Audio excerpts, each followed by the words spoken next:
단에 달라면서 정중히 탈당을 권고드린다 이렇게 말을 했습니다. 정치 토크 코너에서 19일 앞으로 다가온 대선 관련 현안들 깊이 있게 분석하겠습니다.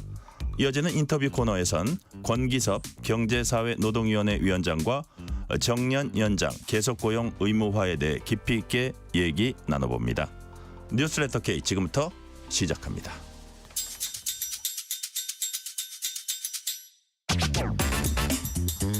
뉴스레터 K 정치 토크, 오늘은 윤주진 시사평론가, 김수민 시사평론가 나오셨습니다. 어서 오세요. 네, 반갑습니다. 안녕하십니까?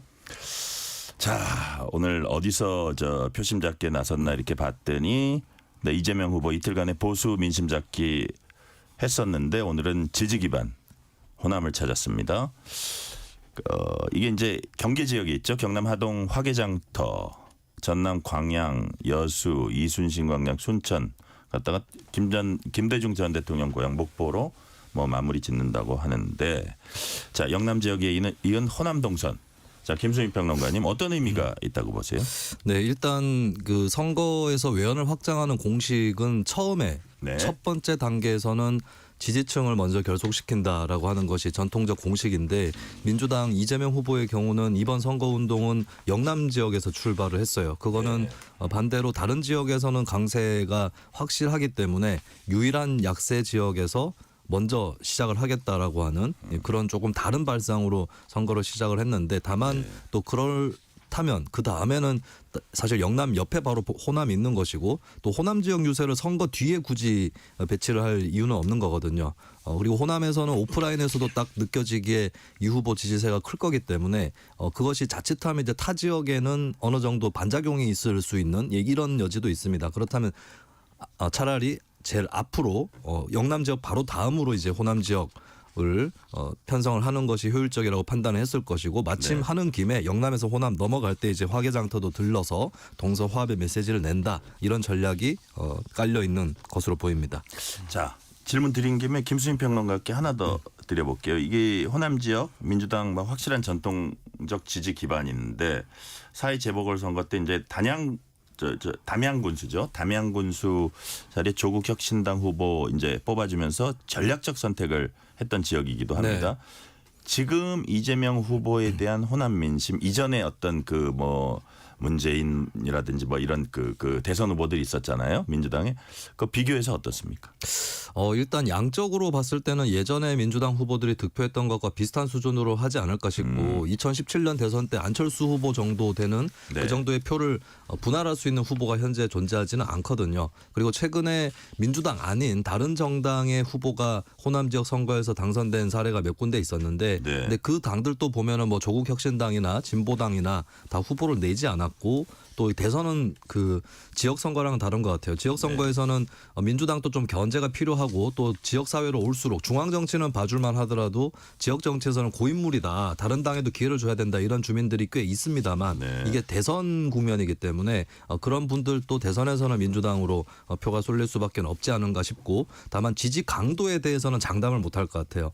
강도가 과거에 김대중 전 대통령을 필적할 수 있는 정도의 후보는 없었다고 봐야 될 것 같고, 노무현 후보라든지 문재인 후보에 과연 이재명 후보가 그 정도 강도의 호남 지지를 받을 거냐, 이건 사실 지지 강도는 투표와 개표로 확인되는 건 아닌 거거든요. 이 부분에 대해서는 호남에서도 얼마든지 등을 돌리거나 비판을 할 수 있다라고 하는 거를 민주당 스스로가 먼저 성찰을 하고 이번에 대선에서 승리할 경우에 이런 것들을 잘 반영할 수 있도록 준비하는 것이 바람직할 거라고 봅니다. 자, 그러니까 윤주진 평론가님, 이재명 후보 입장에서 보면 호남에서는 확실히 단속을 하고 영남 지역을 좀 중시하고 영남 지역을 일종의 승부처라고 생각하는 것 같다는 생각이 들거든요. 그쪽에 자신의 고향도 경북 지역이고 그쪽 가서 이렇게 호소하고 제명이가 남이가 이런 얘기도 하고.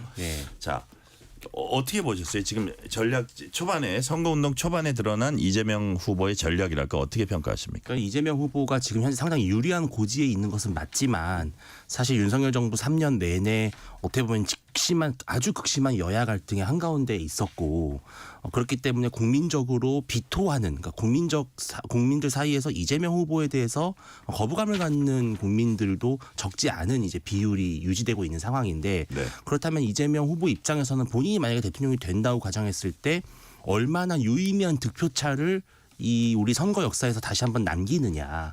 그러니까 예를 들어서 생각했던 것보다 차이가 많이 나지 않는다면은 역시 국민 사이에는 반 이재명 정서가 짙게 깔려 있구나라고 하는 평가가 나온다면 국정 동력을 아주 강하게 잡지는 못할 수도 있잖아요. 근데 특히 TK, 그러니까 본인이 고향이기도 한데 지난번 대선에서는 뭐 21%, 23% 정도의 득표율밖에 나오지 않았던 이러한 승부처들에서 최소 30% 이상의 득표를 만약에 한다면 그렇다면 과거 이명박 정동영 당시 대선만큼의 큰 표 차이를 노리고 그것이 이제 이재명 정부의 새로운 순항을 하는 좋은 동력이 될 수 있다. 이렇게 판단할 것 같아요. 그래서 지난 대선에서 본인에게 좀 아픔이 있었던 서울과 그다음에 TK 요 두 지역에서는 이번에 반드시 좀 의미 있는 득표를 해야 된다. 그런 위기의식을 갖고 아마 처음부터 TK를 공략한 것이다. 이렇게 볼 수 있을 것 같습니다. 네. 자, 이재명 후보 이제 초반에 선거운동 초반에 통합이다. 뭐 이제 이념 이런 거 필요 없고 실용주의가 중요하다 이런 말 많이 했는데 화기장터는 영호남 화합 상징하는 장소기도 합니다. 이재명 후보 거기서 어떤 얘기했는지 들어보시겠습니다. 지금까지의 대한민국은 보수 진보의 경쟁인 것처럼 보이지만 사실은 비상식과 상식의 대결이었던 거죠. 근데 비상식을 보수로 상식을 진보로 포장했는데 이제는 비상식은 좀 옆으로 비껴나고 상식 중에서 보수, 진짜 보수, 합리적 보수, 진짜 개혁 진보적인 색채 집단 이렇게 좀 나눠서 제대로 된 정치 질서가 자리 잡게 되지 않을까. 김상욱 의원 같은 경우가 또 이제 대표적인 케이스가 될 것 같습니다. 그 안에서 못 견디지 않습니까? 사실은 밀려난 것 같아요. 본인이 탈당의 형식을 취했지만 거의 밀려나지 않았냐. 자, 지금 이재명 후보 얘기를 쫙 보니까 김상욱 의원 얘기는 제가 따로 뒤에서 따로 질문할게요. 그건 그때 따로 얘기를 해주시고 상식 보수 아니 비상식 보수 상식 진보 이렇게 규정을 했습니다. 자, 이 평가는 김수인 평론가님 네. 왜 이런 말이 나왔는지 또 이 말을 어떻게 평가하세요? 일단 뭐 이재명 후보가 수차례 얘기해왔듯이 본인이 진보보다는 보수에 더 가깝다. 이런 얘기를 해온 것의 연장에 있다고 볼 수 있겠고 일단은 득표 전략의 일환이기도 하네요. 네, 그리고 뭐 본인이 얘기한 정체성, 이념 이것도 보수라고 얘기를 하는 것이고 사실 좀 면밀하게 진보적인 입장을 갖고 있는 분들도 이재명 후보나 민주당은 보수가 맞지 뭐 이렇게 얘기를 많이 하기도 합니다. 사실 저도 그런 입장인데 근데 또 선거 전략 입장에서는 그 진보 보수 이렇게 해버리면 좀 대등한 대결이 돼버리죠. 그래서 네. 팽팽한 대결을 자초하는 프레임이 될 수 있거든요. 그것을 이제 상식 대 비상식 이렇게 편성을 한다면은 이거는 한쪽은 맞는 거고 한쪽은 틀린 거니까. 그렇죠. 그렇게 프레임에 짜여지는 거고 이재명 후보의 슬로건이 또 이번에 메인 슬로건이 진짜 대한민국이거든요. 진짜 대 가짜 이렇게 짜서 최대한 어떤 본인에게 입혀질 수 있는 색에서는 탈색을 하고 그러면서 이 외연은 확장을 최대치로 하는 이런 전략을 구사하는 거다라고 볼 수 있겠습니다. 다만 숙제는 이제 상대방 세력이 비상식이다라고 얘기를 했는데 비상식과 다른 편이라고 해서 상식이 자동으로 되는 건 아니기 때문에 이 점은 이제 상식적인 세력이다라고 하는 것을 입증하는 과제는 계속 남아 있다고 볼 수 있겠습니다. 자, 윤주진 평론가님. 예. 우리 쪽은 상식적인 집단, 예. 저쪽은 비상식적인 집단 이렇게 딱 어떻게 보면 갈랐습니다. 규정했어요. 예. 어떻게 평가하십니까? 상당히 위험한 정치적 구호죠. 그것이 바로 지난 20세기와 최근까지도 전 세계의 골머리를 썩히고 있는 포퓰리즘의 전형적인 패턴이거든요. 네. 그러니까 사실은 좌와 우와 진보와 보수가 어떻게 없겠습니까? 예를 들어서 정부에게 더 많은 권한을 줘야 된다고 생각하는 분도 있고 아니면 기업에게 더 큰 자율성을 준다고 생각하는 사람들이 있어요. 그리고 북한에 있어서도 대북 강경책을 구사해야 된다고 생각하는 분들이 있고 일단은 북한과 대화를 해야 된다고 생각하시는 분도 있어요. 이렇게 입장 차이와 이념 차이가 뚜렷한데 어떻게 좌우 진보 보수가 없을 수 있겠느냐. 그것은 그것은 상황에 따라서 다를 수도 있죠. 물론 실용적으로 구사할 수는 있어야 되겠지만 어쨌든 사람들이 갖고 있는 세계관과 국가관, 인간관, 역사관은 뚜렷하게 좀 양쪽으로 나뉘는 경향이 보이는 거거든요. 네. 근데 이렇게 이재명 후보처럼 좌와 우가 어딨냐, 진보와 보수가 어딨냐라는 말들은 사실은 과거에 누가 했었냐면은 아르헨티나의 뭐 페론, 그다음에 필리핀의 두테르테 이런 전형적인 포퓰리스트들이 좌우는 없다. 나는 좌도 우도 아니다라고 하면서 바로 뭐라 그러냐면 나는 정의다. 나는 상식이다. 이런 식의 표현을 쓰거든요. 이것은 본인에게 반대했던 정치 세력을 모두 부정의하고 비상식적인 집단으로 딱 올감해버리는 것이기 때문에 오히려 더 국민들을 갈라치기 하는 좌우 이념 갈등보다도 더 위험한 것이다라는 생각이 들고요. 네. 이재명 후보가 그동안 여러 가지 보여줬던 노란봉투법부터 시작해서 여러 가지 입법적 조치들을 보면 양곡법도 그렇고요. 사실은 좀 더 좌에 가깝거든요. 조금 더 진보적인 성향이 더 상대적으로 가까운 정책들을 유지해 왔는데 이제 이번 대선은 워낙 본인이 대세에 올라탔다고 생각을 하다 보니까 좌가 우가 없다 뭐 이런 말씀을 하면서 국민들을 좀 안심시키려고 하는 것 같아요. 그런데 본질은 절대로 그럴 수 없다라는 걸 국민들이 좀 아셨으면 좋겠다는 생각이 듭니다. 본질은 변하지 않는다. 본질은 사실 그렇지 않다는 취지를 이제 말씀하셨는데 아까 이재명 후보 말 중에 이제 김상욱 의원 얘기가 있었습니다. 국민의힘을 탈당한 김상욱 무소속 의원이죠. 지금은 오늘 국회에서 이재명 후보 공개 지지 선언을 했습니다. 자, 이제 그런 것을 염두에 뒀는지 이재명 후보는 김상욱 의원 뭐 우리 당으로 입당해서 함께했으면 좋겠다. 전화하겠다. 사실 당에서 밀려난 거다. 뭐 예를 들어서 합리적 보수였는데 거기서 아마 못 견디지 않았느냐. 뭐 이런 취지로 얘기를 했습니다. 김수민 평론가님 보시기에 어떻게 입당 곧 할 걸로 보세요? 바로 할 것 같진 않아요. 그래요? 네, 바로 할 것 같았으면 전격적으로 그냥 입당을 하면서 지지 선언을 하지 않았을까. 바로 할 것 같지 않다는 건 대선 전에, 대선 후에? 대선 후에 네. 하지는 않을 것 같다는 관측도 있는데. 조금 더 봐서 할 수도 있고 물론 이게 뭐 본인이 어떻게 생각하는지 또 노림수나 이런 것들이 무엇인지에 따라서 달려 있는 것 같은데 네. 이건 명분과 실익 양쪽에서 보더라도 지금 당장에 입당할 이유는 없다라고 보는 것 같아요. 명분상으로는 그러니까 국민의힘이 잘못됐기 때문에 탈당했다라고 하는 것까지는 많은 분들이 인정을 하실 수 있는데 곧바로 이제 다른 당으로 간다. 이 부분은 이제 좀 걸림돌이 심리적으로도 있었을 거라고 근데 왜냐하면 보여지고. 공개 지지 선언을 해버렸으니까. 근데 공개 지지 선언인데 입당하고는 또 다른 측면인 또 거죠. 뭐 별개일 수도 있다 네, 지금도 이거죠. 사실 뭐 여러 정당들이 조국혁신당 포함해서 합당 안 하는데 이재명 후보 지지 선언을 하는 것처럼 네. 예, 그런 거는 가능은 한 거기 때문에 이상하다고 볼 일은 아닌 것 같아요. 그래서 명분적으로도 일단 지지 선언 정도 하고 입당 여부는 추후에 살펴보는 것으로 하는 것이 더 심리적으로도 걸림돌이 없을 가능성이 높고요. 그리고 실익적으로도 사실은 만약에 민주당에 간다고 했을 때는 뭔가 뚜렷하게 손에 잡힐 수 있는 어떤 기회 이런 것들을 김상우 의원이 더 원할 수도 있습니다. 예를 들면은 내년 지방선거를 내다보고 있다면 근데 사실 이번 대선에 걸쳐서 이어서 1년 뒤에 지방선거가 있다라고 했을 때는 2018년 지방선거처럼 민주당 또 영남에서 특히 PK 지역에서는 해볼 만한 선거가 될 수도 있는 거거든요.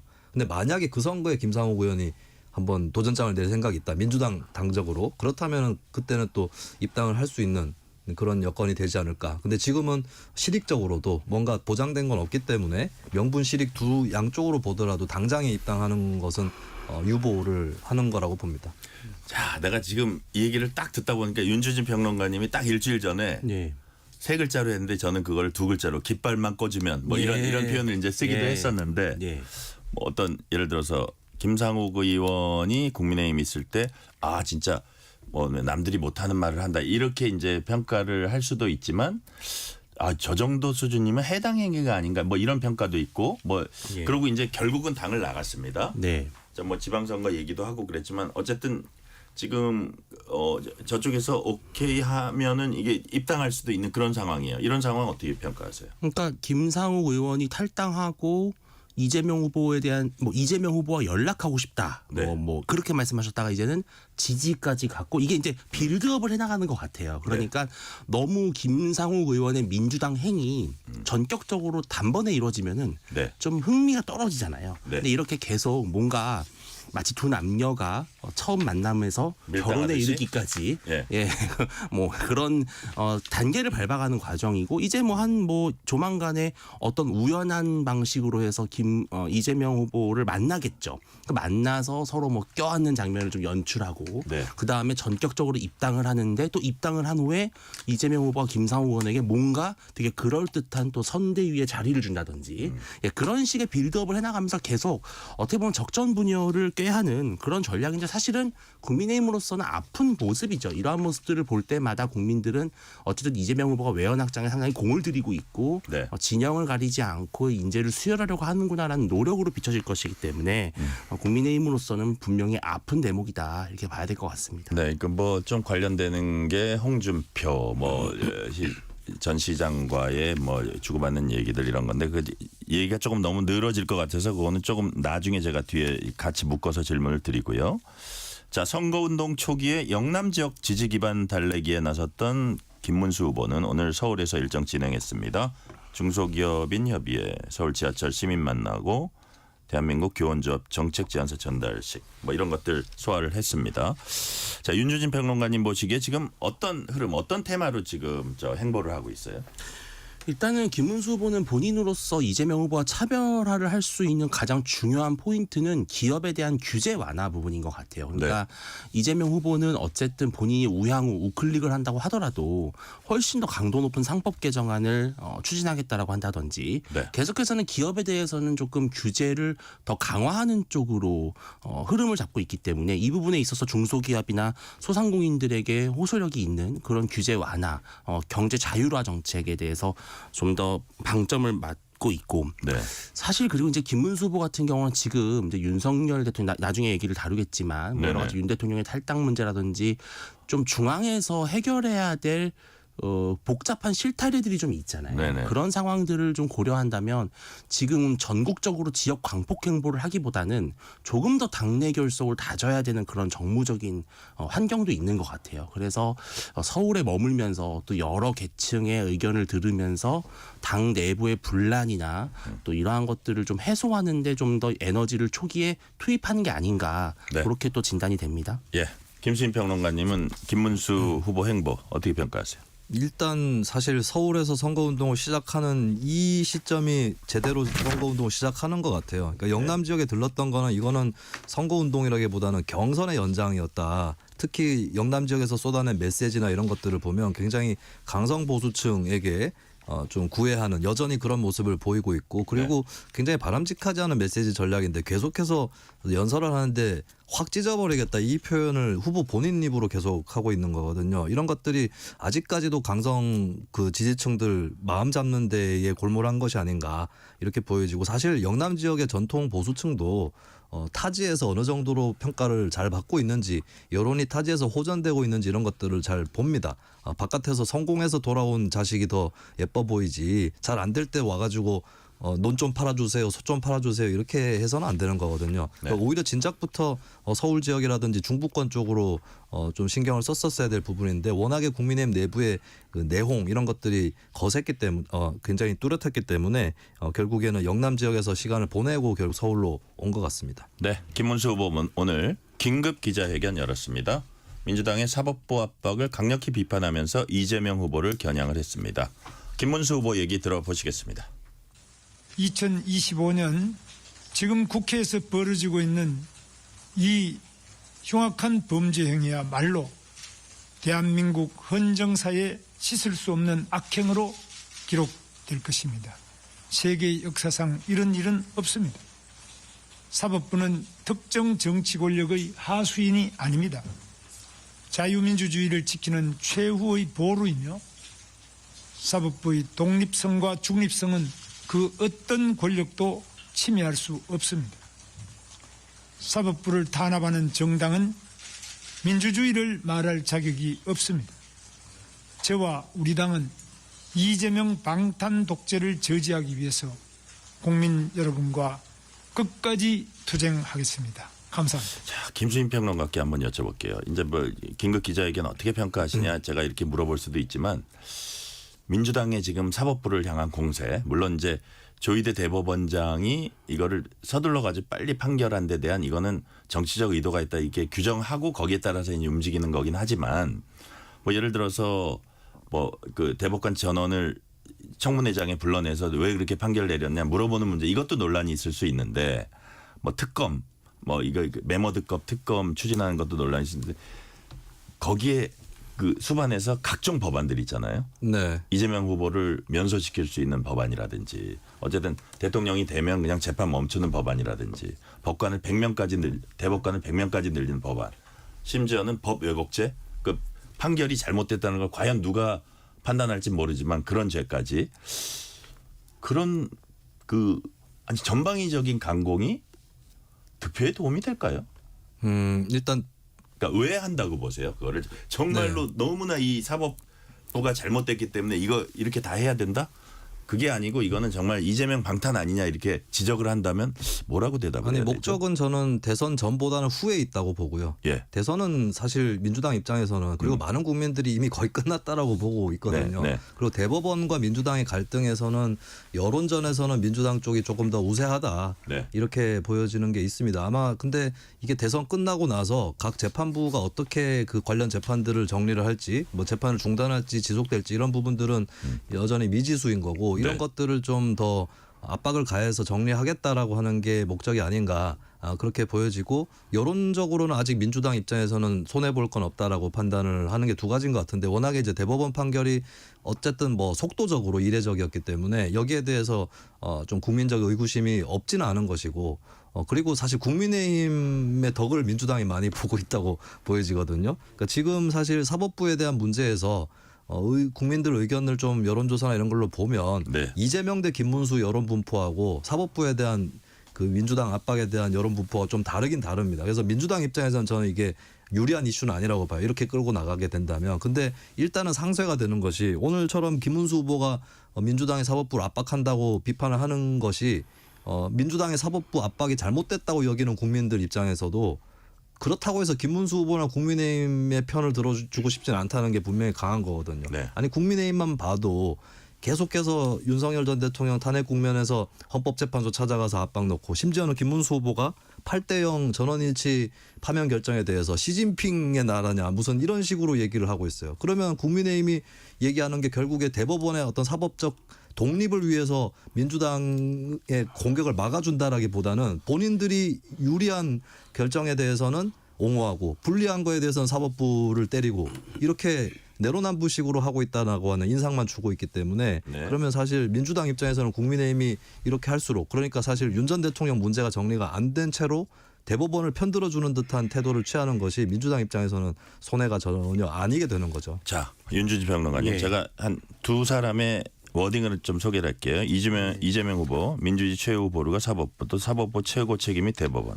깨끗해야 한다. 깨끗한 손으로 해야 한다. 개혁은 당에서 적절히 잘할 것. 이게 듣기에 따라서 대법원 깨끗한 손으로 해라. 예. 좀 약간 불순한 사람들이 해서 보기에 판결이 마음에 안 들면 손볼 수 있다. 이렇게 이제 보일 수 있는 거고 그렇게 이제 해석될 수도 있는 여지가 있는데 그 부분 어떻게 보시나 하고 플러스 정청래 법사위원장 같은 경우는 이게 김어준 씨가 물었어요. 아 이거 사법부 이렇게 막 몰아붙이는 거 대선 뒤에 하면 어떠냐 그랬더니 쇠 달궜을 때 그냥 때려야 된다. 역풍은 없다. 예. 자, 아니 국민의힘이 지금 견제가 안 된다는 의미로 이제 들릴 수도 있는데 이런 상황은 어떻게 보세요?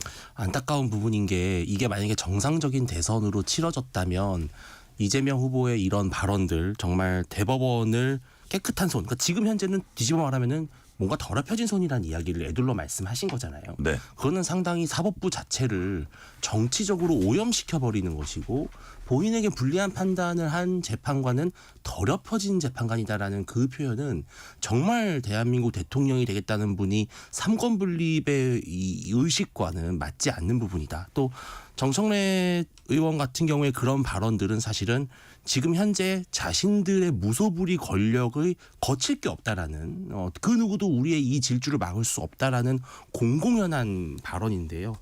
일반적인 대선이었다면 이러한 모습들이 엄청난 역풍을 일으키고 국민적 실망을 가져왔겠죠. 그런데 지금은 너무나 특수한 상황에서 벌어지는 대선이라는 점에서 그 부분이 좀 안타까운데 국민들 입장에서는 지금 평상시에라도 그러니까 꼭 이재명 후보가 아니더라도 이렇게 대통령이 되면 재판을 중단시키고 대법관의 숫자를 대폭 늘려서 기존의 성향과 다른 대법관들의 증언 가능성의 문을 여는 이런 식의 법 개정은 정말로 인위적이고 좀 억지스러운 법 개정인데 심지어 이 모든 것들이 단 한 명을 위해서 이루어지고 있다라는 거는 우리가 이 헌정 질서의 위기를 상당히 우려해야 되는 상황인데 그러기에는 지금 정치권의 현안들이 너무나 쏟아져 나오고 있고 상대적으로 이런 민주당의 입법 시도가 가려지고 있는 것 같은 느낌이 들어서 상당히 좀 걱정스러운 부분이 많죠. 네. 제가 이제 질문 드렸듯이 역풍은 없다 그 얘기를 들으니까 국민의힘은 지금 뭐 하고 있지? 봤더니 안쪽에 약간 분열적인 요소들, 윤석열 대통령 뭐 탈당 선언을 하니 마니 뭐 이런 것들이 정리 안 된 부분이 있으니까 민주당이 아마 이게 평상시 같으면 무리라고 생각했을 수도 있는 것들이 지금 진행되고 있다 이런 생각이 들고요. 그리고 자 오늘 기자회견 뒤에 이제 질의응답을 김문수 후보가 좀 가졌나 본데 계엄권이 적절치 않다. 제가 미리 알았다라면 대통령이 계엄은 안 된다고 말했을 것이다. 정중히 사과드린다. 뭐 계엄에 대해서는 또 사과를 했습니다. 이건 그 전에도 그랬는데 예. 뭐. 이런 것들이 뭐 어떻게 유권자 입장에는 어떻게 비친다고 보세요, 김수민 평론가님? 네. 근데 지금 중요한 주제가 계엄을 윤 전 대통령이 했던 게 잘했느냐 잘못했냐 이게 문제가 아니라 윤 전 대통령은 이제 파면이 됐고 이제 앞으로도 계속 사법적으로도 본인이 한 것에 대한 죄가를 치러야 되는 상황이거든요. 근데 중요한 건 지금 대선이고 윤 전 대통령이 아니라 국민의힘에 대해서 질문을 하게 되는 그런 시기인데 그러면 계엄이 잘했느냐 잘 됐느냐 못 됐느냐가 아니라 왜 탄핵에 반대했느냐 탄핵에 반대한 것 잘했느냐 못했느냐 이거에 대한 답변을 해야 될 시기입니다. 근데 그거는 얘기를 하지 않고 계엄으로 얘기한다. 이거는 말 돌리기에 불과한 거다. 그리고 네. 나아가서 아까도 말씀드렸지만 헌법재판소의 8대0 판결의 결정에 대해서 또 굉장히 극렬하게 비난을 했단 말이에요. 이거는 비유하자면 학교 폭력을 저지른 그 학생은 잘못했다. 조금 잘못했는데 내가 그 학생을 두둔한 것은 잘못이 없었고 그리고 전원 일치로 그 학생을 퇴학시킨 학폭위가 가장 나쁜 사람들이다. 이렇게 얘기한 꼴입니다. 네. 결국에는 이게 계엄에 대한 정리로 귀결되는 것이 아니라 다시금 탄핵 반대 정당 국민의힘이라고 하는 것을 더 노골적으로 비춰준 그런 결과가 아닌가 싶습니다. 사실 제가 이제 오늘 뭐 윤 대통령 탈당이니 이 문제는 교통정보 들은 다음에 이제 하려고 시작을 했는데 그럼에도 불구하고 짧게 윤주진 평론가님 예. 뭐 계엄이니 탄핵이니 윤 전 대통령 탈당이니 이거 다 얽혀 있는 것 같습니다. 예. 요거는 그냥 짧게 한 말씀만 그러니까 마무리해 계엄 주시죠. 자체는 당연히 부당하고 잘못된 것이었다는 것에서는 우리 당 내부에서도 국민의힘 당 내부에서도 크게 이견은 없는 것 같아요. 그런데 한 가지, 그러니까 이제 윤 대통령이 여전히 억울하게 파면을 당했다고 생각하는 당원들이 그렇다고 완전 극소수라고 볼 수는 없는 상황에서 윤 대통령 탈당 문제 이런 문제는 약간 좀 여론이 무르익는 시간 좀 절대적으로 필요한 게 아닌가. 그래서 조금씩 앞으로 나아가고 있다 이렇게 보고 있습니다. 네, 이 시간 교통 상황 알아봅니다. 라디오 교통정보센터 이현 리포터 나와주세요. 네, 정체 구간이 증가하고 있는데요. 남부권 고속도로 상황부터 살펴드릴게요. 중앙고속도로 부산 쪽입니다. 다부터널 부근에서 정체고요. 초정에서 삼락 쪽으로 막힙니다. 남해고속도로 부산 쪽은 7원 분기점 부근에서 3km가량 뒤채고요. 대저 분기점에서 덕천 쪽으로 속도가 떨어집니다. 경부고속도로는 수도권에서 정체가 살펴지는데요. 부산 쪽 입장 부근에서는 사고도 있었습니다.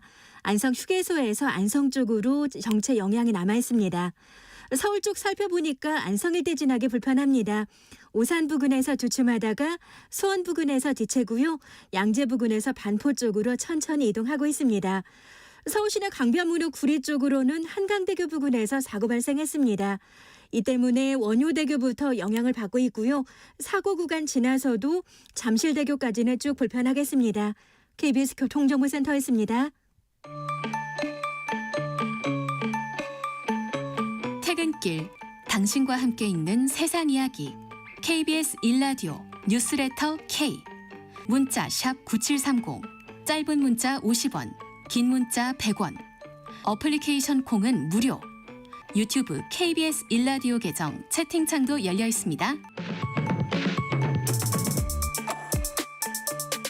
실시간 교통 상황 살펴봤습니다. 윤주진 시사평론가, 김수민 시사평론가와 뉴스레터 K 정치 토크 이어가겠습니다.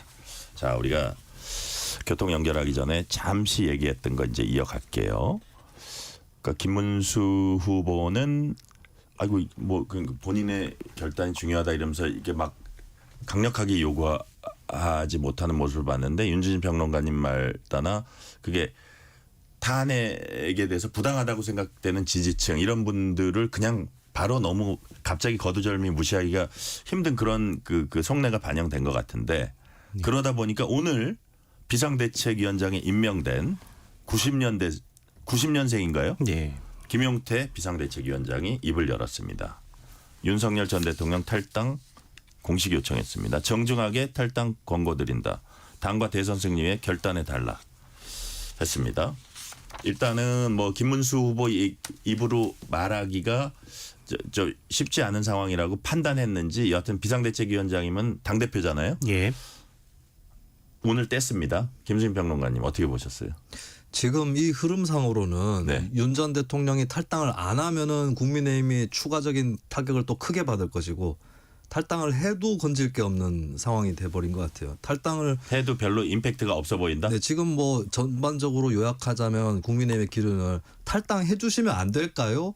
에 가까운 이 정도 수준인 거거든요. Please. 네, 그렇죠. 네. 플리즈죠. 플리즈가 붙어 있는 거고, 사실 그리고 윤 전 대통령이 탈당을 한다고 해도 사랑하니까 떠나는 거야, 약간 이런 느낌이라 여전히 둘의 관계는 사랑인 것인가.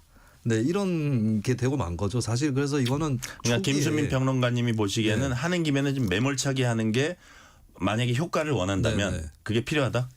그렇죠. 그런데 이 근데 시기도 또 지지층이 있다는 거 아닙니까? 그러니까 그 지지층에게 그 네. 신세를 지지 않도록 애초부터 했었어야 된다. 그럼 초반에 사실 지난해 12월에 출당 노력을 시작했었어야 되는 거죠. 저는 사실 그때 국민의힘이 전당적으로 합심해서 윤 전 대통령하고의 고리를 끊어냈으면 지금 대선이 어떻게 됐을지 장담 못한다고 봐요. 박빙으로 갔을 수도 있다고 보거든요. 근데 그런 수많은 고비고비들을 다 놓쳐버렸기 때문에 여기까지 온 거고, 김문수 후보로 후보가 확정된 순간 사실 김 후보가 윤 전 대통령의 핵심 지지층의 지지를 받고 여기까지 왔기 때문에 태생적 한계가 있을 수밖에 없어요. 그리고 네. 김 후보도 TV 토론 중에 한동훈 당시 후보에게 배신자 프레임을 꺼냈는데, 사실 한동훈 후보는 그 대가로 윤석열 한동훈 지지층에 겹치는 교집합 부분들을 다 떼어냈습니다. 그래서 지지율이 낮아졌잖아요. 근데 김 후보는 그 떼어낸 부분이 자기한테 와서 붙었기 때문에 이제 와서 출당 요구나 탈당 요구도 못하는 이런 상황이 돼버렸고, 여기서 과연 국민의힘이 정리를 할 수 있을까? 설령 윤 전 대통령이 자진 탈당한다 할지라도 이거는 잘라낸 효과는 없을 거라고 봐요. 자, 일단 윤주진 예. 평론가님, 예. 90년생 비상대책위원장이 오늘 뗐습니다. 요청을 했어요. 예. 자, 어떤 일들이 펼쳐질까요? 이번 주말까지. 근데 자, 첫 토론회는 18일 일요일이죠? 18일. 예. 근데 저는 개인적으로는 윤 대통령이 탈당을 해줬으면 좋겠다. 그것이 지금 국민의힘에게 줄 수 있는 최소한의 도리라고 생각을 하거든요. 그런데 아쉽게도 안타깝게도 그동안 윤석열 대통령이 보여왔던 여러 가지 정치적 행위의 패턴들을 보면 네. 그렇게 쉽게 탈당을 해주지 않을 것 같다는 생각이 들어요. 저는. 그러니까 윤 대통령은 조금 우리가 지금 생각하는, 그러니까 보수가 생각하는 국민의힘의 승리 공식과 윤 대통령이 생각하는 보수의 승리 공식이 좀 많이 괴리가 있단 말이에요. 그러니까 오히려 지금 윤 대통령은 더 똘똘 뭉쳐야 되고 더 하나가 돼서 싸워야 된다. 약간 이런 논법을 갖고 있는데 현실과는 맞지 않죠. 그래서 저는 조금 이런 말씀을 드리는 게 저도 애석하지만 결국에는 제명을 하는 쪽으로 가지 않을까. 당에서 예. 조치를 하는. 그러니까 본인이 자진 탈당을 할 거라면 지금 결국 남아있는 시간이 뭐 금요일 토요일 정도인데요. 네. 또 시간이 하루 왜냐하면 이틀 첫 지나. 토론회에서는 김문수 후보가 집중적으로 질문을 받겠죠. 예, 그래서 이제 그 전에 저는 토요일까지는 그래도 결단을 내려야 되는데, 김용태 비대위원장이 이 정도 이야기를 꺼냈다면 저는 이제 그 다음 몫은 김문수 후보에게 있다고 생각을 하거든요. 그러니까 후보로서 결단을 내리는 것이 더 지지층과 중도층에게 줄 수 있는 임팩트는 있을 것이다. 저는 그래서 금년간에 결정될 문제라고 생각을 합니다. 기존의 윤석열 전 대통령을 지지했던 그런 지지층들의 표심이 어떨까도 뭐 집토끼도 중요하니까요. 예. 집토끼 중에 그분들이 상당 부분 섞여 있다고 한다면 자 그것과 중도층으로의 외연 확장 사이에서 지금 고민이잖아요. 예. 그럼에도 불구하고 윤준희 평론가님은 만약에 윤 전 대통령이 스스로 나서지 않는다면 당에서 조치를 하는 게 전체적인 선거를 이끌어가는 데는 그게 맞다 그렇게 보시는 거예요? 왜냐하면은 그걸 해내지 않으면 결국은 6월 3일까지 내내 그 이야기만 하다 선거가 끝날 수 있습니다. 그래서 해야 되고요.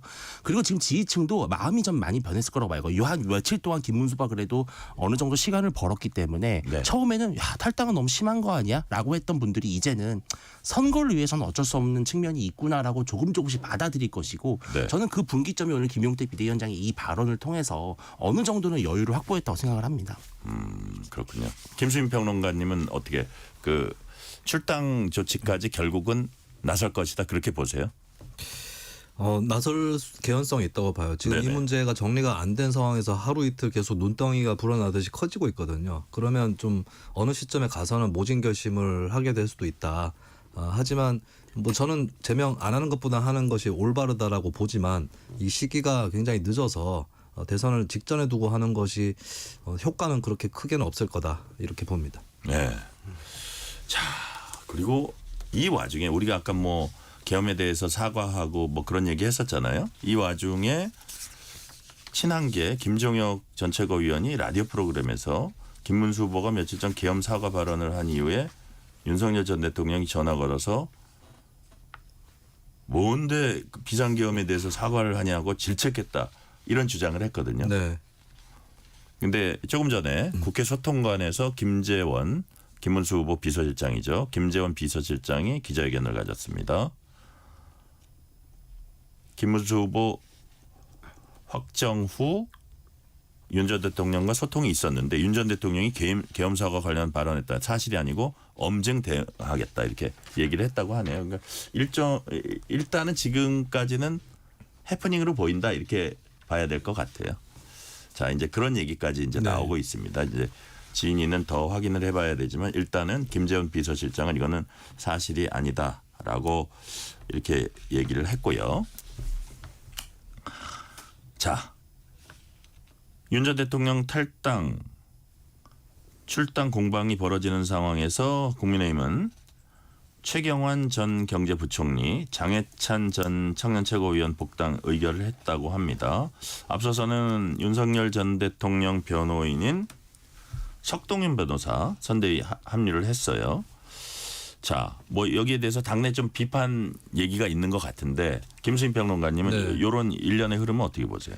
이게 나름대로 뭐 김용태 비대위원장을 필두로 해서 네. 윤 전 대통령 문제를 정리를 해보겠다라고 하는 노력을 하고 있는데 한편에서 자꾸 이런 일들이 벌어지면은 이거는 하나만한 것이 되겠죠. 그리고 석동현 변호사는 윤 전 대통령의 가까운 친구일 뿐만 아니라 재판을 계속해서 변호를 하는 사람인데 그럼 윤석열 전 대통령 나가는 대신에 석동현 변호사 들어온다. 이건 약간, 이거 누가 친윤청산이라고 받아들일 수 있을까 싶고 그리고 최경환 전 경제부총리는 완전 친박 핵심 인사인데 그러면 그 국민의힘은 윤석열 전 대통령 문제도 정리 못하고 박근혜 전 대통령 문제도 정리 못하는 거냐 이 얘기밖에는 안 나오는 거죠. 그리고 잠깐 있었다가 이제 지금은 뭐 해촉이 됐다고는 하는데 정호용 씨도 그 상임고문으로 위촉이 됐습니다. 아니 이제 그 12.3 사태 정리가 안 되는 걸로 모자라서 과거 신군부 인사까지 끌어들인다. 물론 정호용 씨가 네. 한 32년생 될 텐데.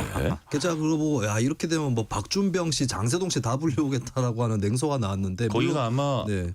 전두환 노태우 육사 동기일 거예요. 그렇죠. 친구 예, 관계인 11기. 거고 예. 사실 예전에 광주 오적 이럴 때 오적 안에 들어가던 분이었는데 물론 이제 김문수 후보는 자신은 모르는 일이었다고 하지만 그게 또 문제예요. 왜냐하면 그 후보가 신경 안 썼다고 해도 당의 평소의 어떤 소양이나 이런 거에 따라서 그런 영입 인사들이 결정이 되는 건데 정호용 씨는 사실 예전에 50 청산 작업 때 민정당에서도 정호용 씨를 축출을 했었습니다. 그게 35년 전의 일이거든요. 제가 정말 그 눈이 의심스러운 그런 뉴스였고 이런 식으로 가가지고는 선거를 진짜 할 생각이 있는 건지 제가 좀 궁금할 지경이에요. 자, 예. 윤주인 평론가님. 예. 이제 김문수 후보는 용광로 그 선대위다. 용광로 어떤 분들도 포용할 것. 네. 사실 이 말도 틀린 말은 아닌데 예.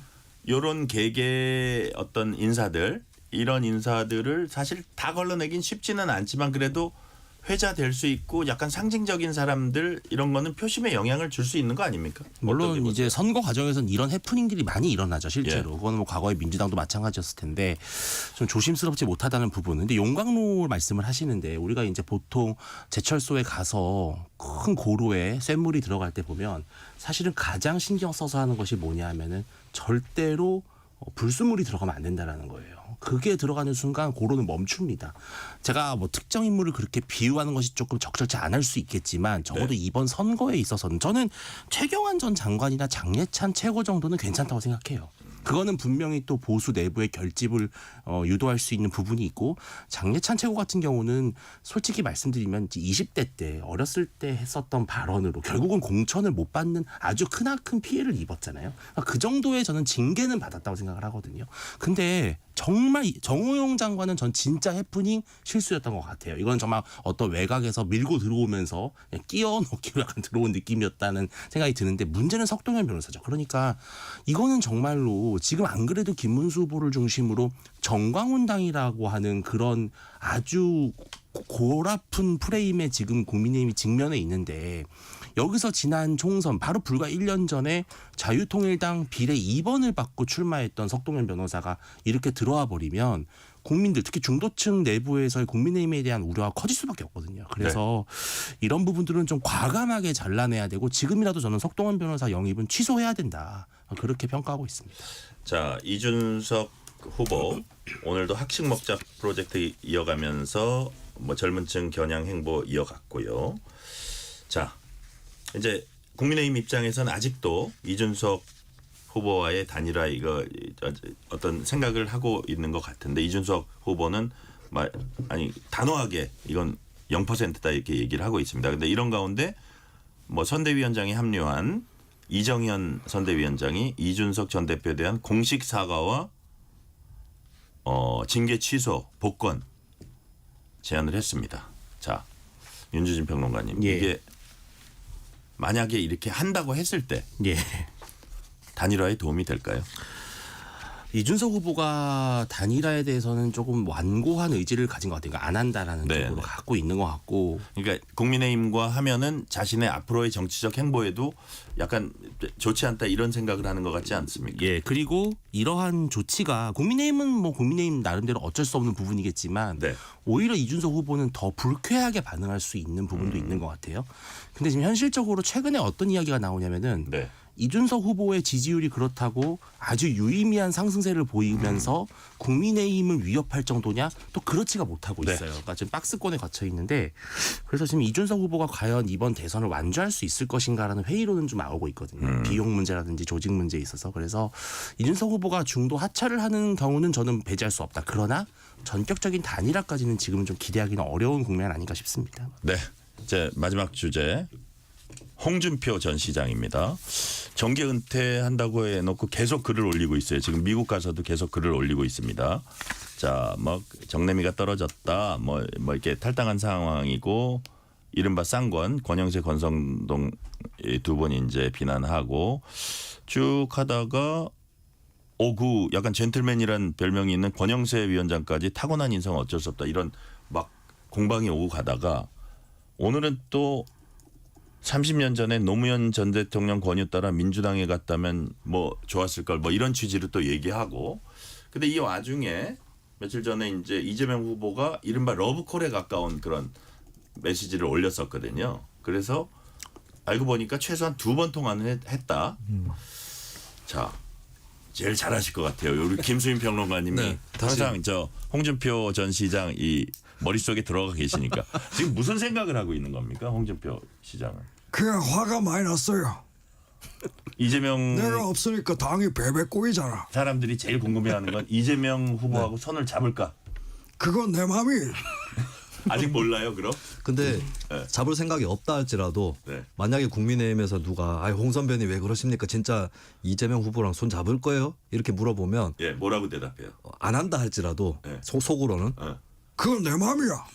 이렇게 하실 것 같아요. 더 애같하게? 그렇죠. 네. 그리고 내가 하더라도 니네가 뭐라 할 일 아니야. 네, 이 굉장히 뒤끝이 크게 발휘가 되고 있는 거죠. 그런 상황이에요. 그리고 권영세 의원 같은 경우는 그동안에 권성동 의원에 비해서 조금 더 안 입고 없게 봤던 것 같아요. 오랜 세월을. 그래요? 예, 그렇기 때문에 조금 그래도 점잖은 스타일의 아니, 정치인이잖아요. 이른바 두 분의 반응이 전혀 다른 게 네. 권성동 의원은 이 선배님과 같이 해달라 뭐 이거 모든 노염 오롯이 저희다. 근데 권영세 비대위원장 타고난 인성 어쩔 수 없어. 이 반응도 달랐어요. 권성동 의원은 이제 원내대표도 계속 하고 있는 상황이고 네. 또 어쨌든 붙잡아야 된다. 저쪽 편에 넘어가면 골치 아프다. 이렇게 생각하는 반면에 권영세 의원은 나도 못 참겠다. 이렇게 된 것 같아요. 나도 오랫동안 참았다. 나도 못 참겠다. 이제 이렇게 되신 것 같습니다. 야, 윤준희 평론가님. 예. 지금 사실 어떻게 보면 뭐 이게 전투의 방식으로 따지면 이재명 후보가 약간 이관계 그렇죠. 이런 거를 이제 쓰고 있다고 보세요. 아주 전략적이죠. 그러니까 홍준표 후보 지지 모임이 일단 이재명 후보 지지했잖아요. 네. 그다음에 최근에 홍준표 책사라고 불렸던 이영태 교수가 영입이 되려고 했다 불발이 됐잖아요. 근데 우리가 정치권의 문법으로 봤을 때 네. 그런 지지 모임이나 정책 책사가 과연 홍 시장의 동의 없이 적어도 암묵적 승인이 없이 갈 수 있느냐? 불가능한 거예요. 그러니까 홍 시장 지금 마음이 한쪽으로 열려 있는 거예요, 지금. 그리고 이분이 그럼 진짜 손을 잡을 가능성도 있다. 예, 전 이분이 정계 은퇴한다는 말을 본인이 하신 잘 기억이 안 나요. 이분은 정치를 졸업한다고 하셨어요. 정치 졸업. 그래서 우리가 이제 속으로 그럼 대학원에 진학하는 게 아닌가. 그러니까 학부는 졸업하고 예, 이제 학부 이제 졸업했고 박사 과정인 다시 그렇죠. 입학해요. 이제 석박사 과정으로 들어. 그러니까 이분은 제2학도 있어요. 학부생으로 새로 시작할 수도 있어요. 근데 저도 이제 얼마 전에 방송에서 계속 얘기한 게 이재명 후보가 홍준표 시장에게 총리직을 제안할 가능성이 있다. 저는 그거를 사실 좀 전혀 그게 배제. 정치권에서 지금 얘기가 나오고 있습니다. 오늘 보도가 나왔죠. 보도마저 나왔죠. 근데 물론 부인을 했습니다만 계속 군부를 짚히는 건데 사실 이재명 후보 입장에서는 초반에 본인의 좌우 통합형 대통령이라고 하는 이미지를 강력하게 구축할 수 있는 더할 나위 없이 좋은 카드가 홍준표 영입이거든요. 네. 그리고 나서 1년 동안 인기 완전히 끌어모아서 내년 지방선거에서 완전히 랜드슬라이드로 이긴다. 이런 전략이라면은 거기에 또 홍준표 시장 역시 마지막으로 본인의 정치적 업을 총리로 불태울 수 있다면 그 또한 본인도 영광이라 생각할 수 있거든요. 그럼 30년 보수 정당에서 2번 대통령 후보. 아니, 그러니까 지금- 자기 힘으로 했다 이거죠. 아니, 근데 5번 저기 의원. 심지어 30년 전에 노무현 전 대통령 따라갈 걸 그랬다라는 말씀까지 하고 계시죠. 예, 예. 그 말은 지금이라도 나는 누구든 따라갈 수 있다라는 걸 의미하는 것이기 그 때문에 예를 들어서 이른바 쌍권이라는 권영세, 권성동 두 분이 한덕수와의 단일화를 머릿속에 두고 있다고 하더라도 사실 예를 들어서 마지막 2강이었던 한동훈 대표 입장에서는 뭐 김문수 후보한테도 속이 상할 수 있고 권성동, 권영세 속이 상할 수 있지만 4강에서 2강 올라가다가 탈락한 홍준표 후보가 저러는 거는 어떻게 보세요? 좀 합당하다고 보세요? 그러니까 저는 홍준표 시장이 내심 윤심이라든지 네. 쌍권 지도부회가 그래도 본인에게 기회를 줄 거라는 기대가 있었던 것 같아요. 그래서 본인은 아주 야심차게 대구시장직까지 탁 박차버리고 나왔잖아요. 네. 근데 나와서 보니까 본인 말대로 이제 일본 말이라서 좀 쓰기 그렇지만 뭐 네바다이 사기를 당했다는 거 아니겠어요. 그러니까 나한테 줄 것처럼 해놓고 결국은 한덕수를 염두에 두고 나서 네바다의 약간 순화함은 뭐예요? 이제 Never die. 근데 이게 죄송합니다만 네바다이 죽지 않는다? 홍 시장이 아니잖아. 직접 홍 시장이 직접 네. 쓴 말이기 때문에 예, 제가 예. 이제 인용을 한 것인데 그러니까 지금 홍 시장은 본인이 속았다고 생각하는 거예요. 사기를 당했다고 생각하는 거기 때문에 속았다. 예. 한동훈 후보랑 완전 결이 다른 소각다로 거죠. 순화하겠습니다. 예. 자, 시간이 이제 한 1분 반밖에 안 남았는데 자, 그렇다면 이게 네. 우리가 그냥 홍준표 시장이 톡톡 튀는 이 정도로 치부할 게 아니라 이번 대선에 있어서의 아주 중요한 변수라고 봐도 되겠네요. 김수민 평론가님. 근데 저는 일단 이재명 홍준표 결합은 바람직하지 않다라고 봅니다. 아, 그래요? 네, 이건 DJP 연합이랑 다른 건데 DJP 연합은 빌드업 과정도 있었고 네. 또 JP 입장에서는 박정희 전 대통령을 도왔던 자신이 김대중 전 대통령을 돕는 게 국민 통합이나 이런 데 역사 발전 여기에 이롭다라고 하는 또 나름의 판단이 있었고 실제로 네. 그것 때문에 또 힘입어서 수평적 정권 교체라고 하는 역사적 과업이 달성된 거거든요. 근데 지금 시점에서 이재명 후보와 홍준표 후보의 결합은 사실 자기 배신입니다.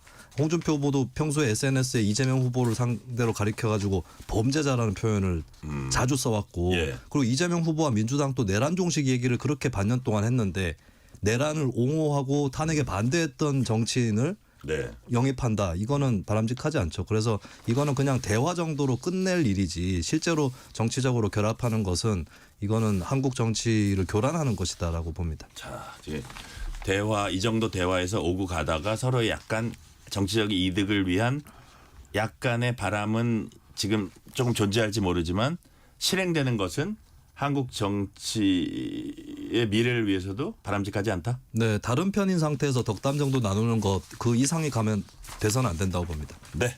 자, 오늘 말씀은 여기까지 듣겠습니다. 지금까지 윤주진 시사평론가, 김수민 시사평론가였습니다. 말씀 감사합니다. 네, 고맙습니다. 뉴스레터 K 1부 마치고 2부가 이어집니다.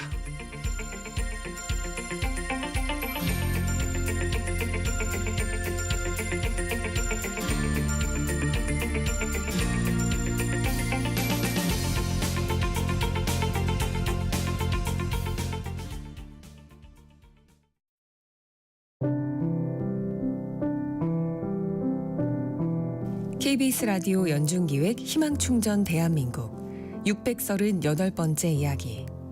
안녕하세요. 아나운서 유지원입니다. 2살 배기 수하와 수희는 쌍둥이 자매입니다. 하지만 동생과는 달리 건강이 좋지 못한 첫째 수하. 지난해 갑작스러운 발작으로 병원을 찾았고 정밀 검사 결과 이중 출구 우심실이라는 심장 기형을 진단받았습니다. 경제적인 사정으로 입원과 퇴원을 반복하는 동안 수아의 몸 상태는 점점 약해지고 있는데요. 호흡곤란으로 인한 수면 장애와 면역력 저하로 온몸에는 심한 아토피까지 번졌습니다. 3번의 수술이 필요하지만 수술을 한다고 해도 성공 확률은 50% 이하라는 얘기에 수아 부모님의 마음은 더 무거워졌는데요. 우리말이 서툰 태국인 엄마와 아파트 경비원으로 생계를 이어가고 있는 아빠는 수아의 수술비와 치료비가 막막하기만 합니다. 오늘도 산소 호흡기에 의지한 채 힘겹게 숨을 쉬고 있는 수아가 쌍둥이 동생과 건강하게 오래오래 함께할 수 있도록 여러분의 사랑과 마음을 보내주세요. 여러분의 따뜻한 손길이 희망의 빛이 됩니다. ARS 060-700-1580 060-700-1580 한 통화 3,000원으로 희망을 선물해 주세요. KBS 라디오 연중기획 희망충전 대한민국은 초록우산 어린이재단, 인탑스 주식회사 그리고 청취자 여러분과 함께합니다. ARS 060-700-1580 한 통화 3,000원입니다.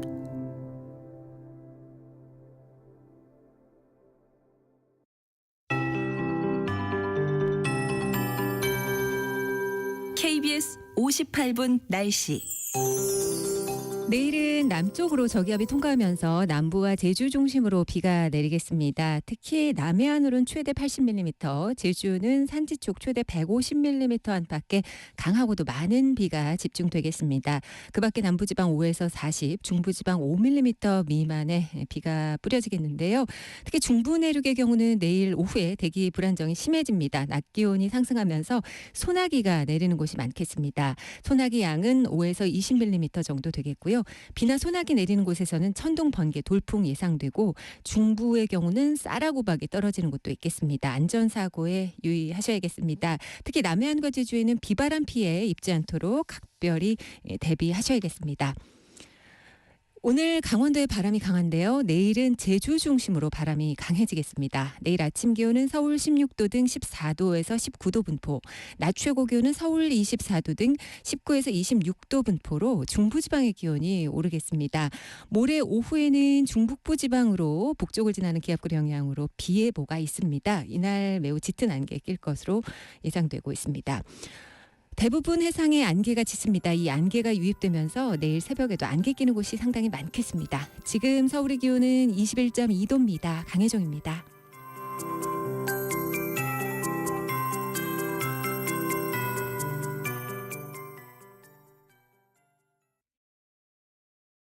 정성을 다하는 국민의 방송 KBS가 6시를 알려드립니다. AM 711kHz, FM 97.3MHz, KBS 1라디오입니다. HLKA.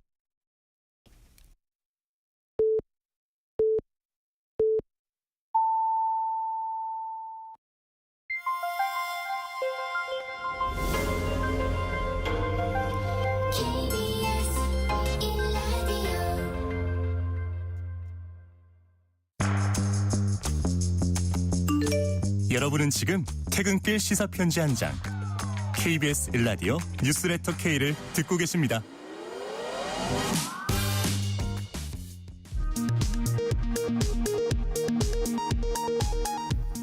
이 시각 라디오 정보센터 뉴스입니다.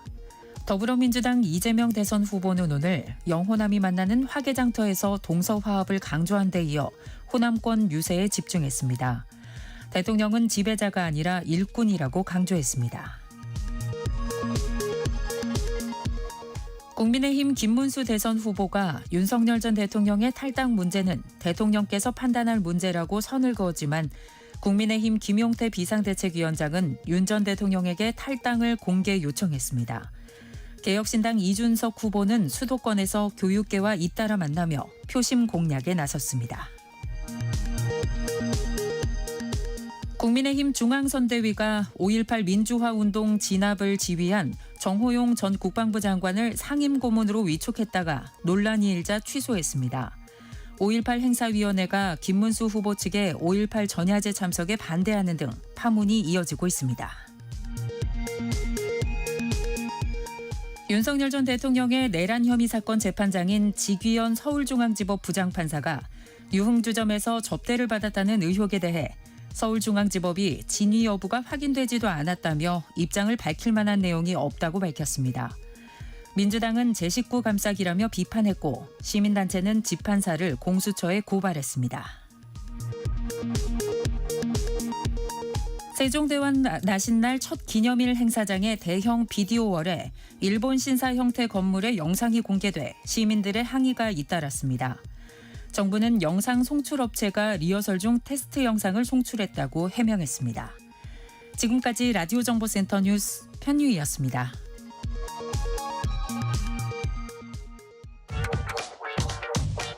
뉴스의 진수를 보여주는 인터뷰. 뉴 진수. 저출산 고령사회위원회에 따르면 2045년엔 우리 국민 10명 중 4명이 노인이 될 것으로 예상이 되고 있습니다. 이에 따라서 고령층 소득 절벽 문제 해결을 위해서 정년 연장이 필요하다. 아니다. 청년들의 일자리를 빼앗는 일이다. 이런 논란이 있습니다. 그런데 최근 경제사회노동위원회는 이 문제 해법으로 정년 연장이 아닌 계속 고용 의무화를 제시했습니다. 권기섭 경제사회노동위원회 위원장과 함께 자세하게 얘기 나눠봅니다. 권기섭 위원장님 어서 오세요. 네, 안녕하십니까. 자, 귀한 시간 내주셔서 감사드리고요. 자, 아시는 분은 아시고 모르시는 분은 모르시겠지만 우리 권기섭 위원장님은 아주 30년 동안 정통 노동 관료로서 이제 우리 국가에 헌신을 해오신 분이고요. 재작년인가요? 차관까지 하셨죠? 네네. 예, 노동부 차관까지 하시고 지난해 경제사회노동위원회 위원장에 아주 뭐라 그럴까요? 까다로운 자리인데 또 이것도 맡으셨습니다. 그래가지고 지금 잘 논의를 해오시는 건데 현안으로 한번 들어가 볼게요. 정년 60세 전면 시행된 게 지난 2017년이었습니다. 그리고 거의 8년 가까이 지금 지난 건데 이번 정년 연장 논의 노사 이견 끝에 경사노위가 사실상 절충안을 내놨다 이런 평가가 나옵니다. 이번 논의 테이블에서 위원장님 노동계와 경영계는 정년 연장 관련 어떤 지점에서 서로 이견을 보인 겁니까? 우선 노사가 굉장히 이견이 첨예했는데 네네. 노동계는 근로조건에 훼손이 없는 그러니까 근로조건이 유지되는 법정 정년 연장을 요구를 했고요. 네. 그다음에 경영계는 임금 체계 개편이 전제되는 선별적 재고용을 원했습니다. 그러니까 이건 경영자 또는 사업주에게 선택권과 임금을 뭐 직무나 성과 베이스로 하는 것을 경영계가 원했고, 네. 아까 말씀드린 대로 이제 노동계는 임금이 유지되면서 일률적으로 법적으로 정년을 연장시켜 달라 하는 것이 차이였습니다. 제가 딱 듣고 봐도 둘 사이의 간극을 좁히기가 진짜 쉽지 않았을 것 같은데 그래서 네네. 이번에 경사노위가 공익위원 권고 형태로 계속 고용 의무화라는 방안 제안을 했습니다. 이거 어떤 내용이에요? 뭐 이제 60세를 지금 이제 문제는 60세 이후에 네네. 근로자들이 그 동일 사업장에서 일을 할 수 있게 할 거냐 말 거냐 하는 그 문제가 되는데 네.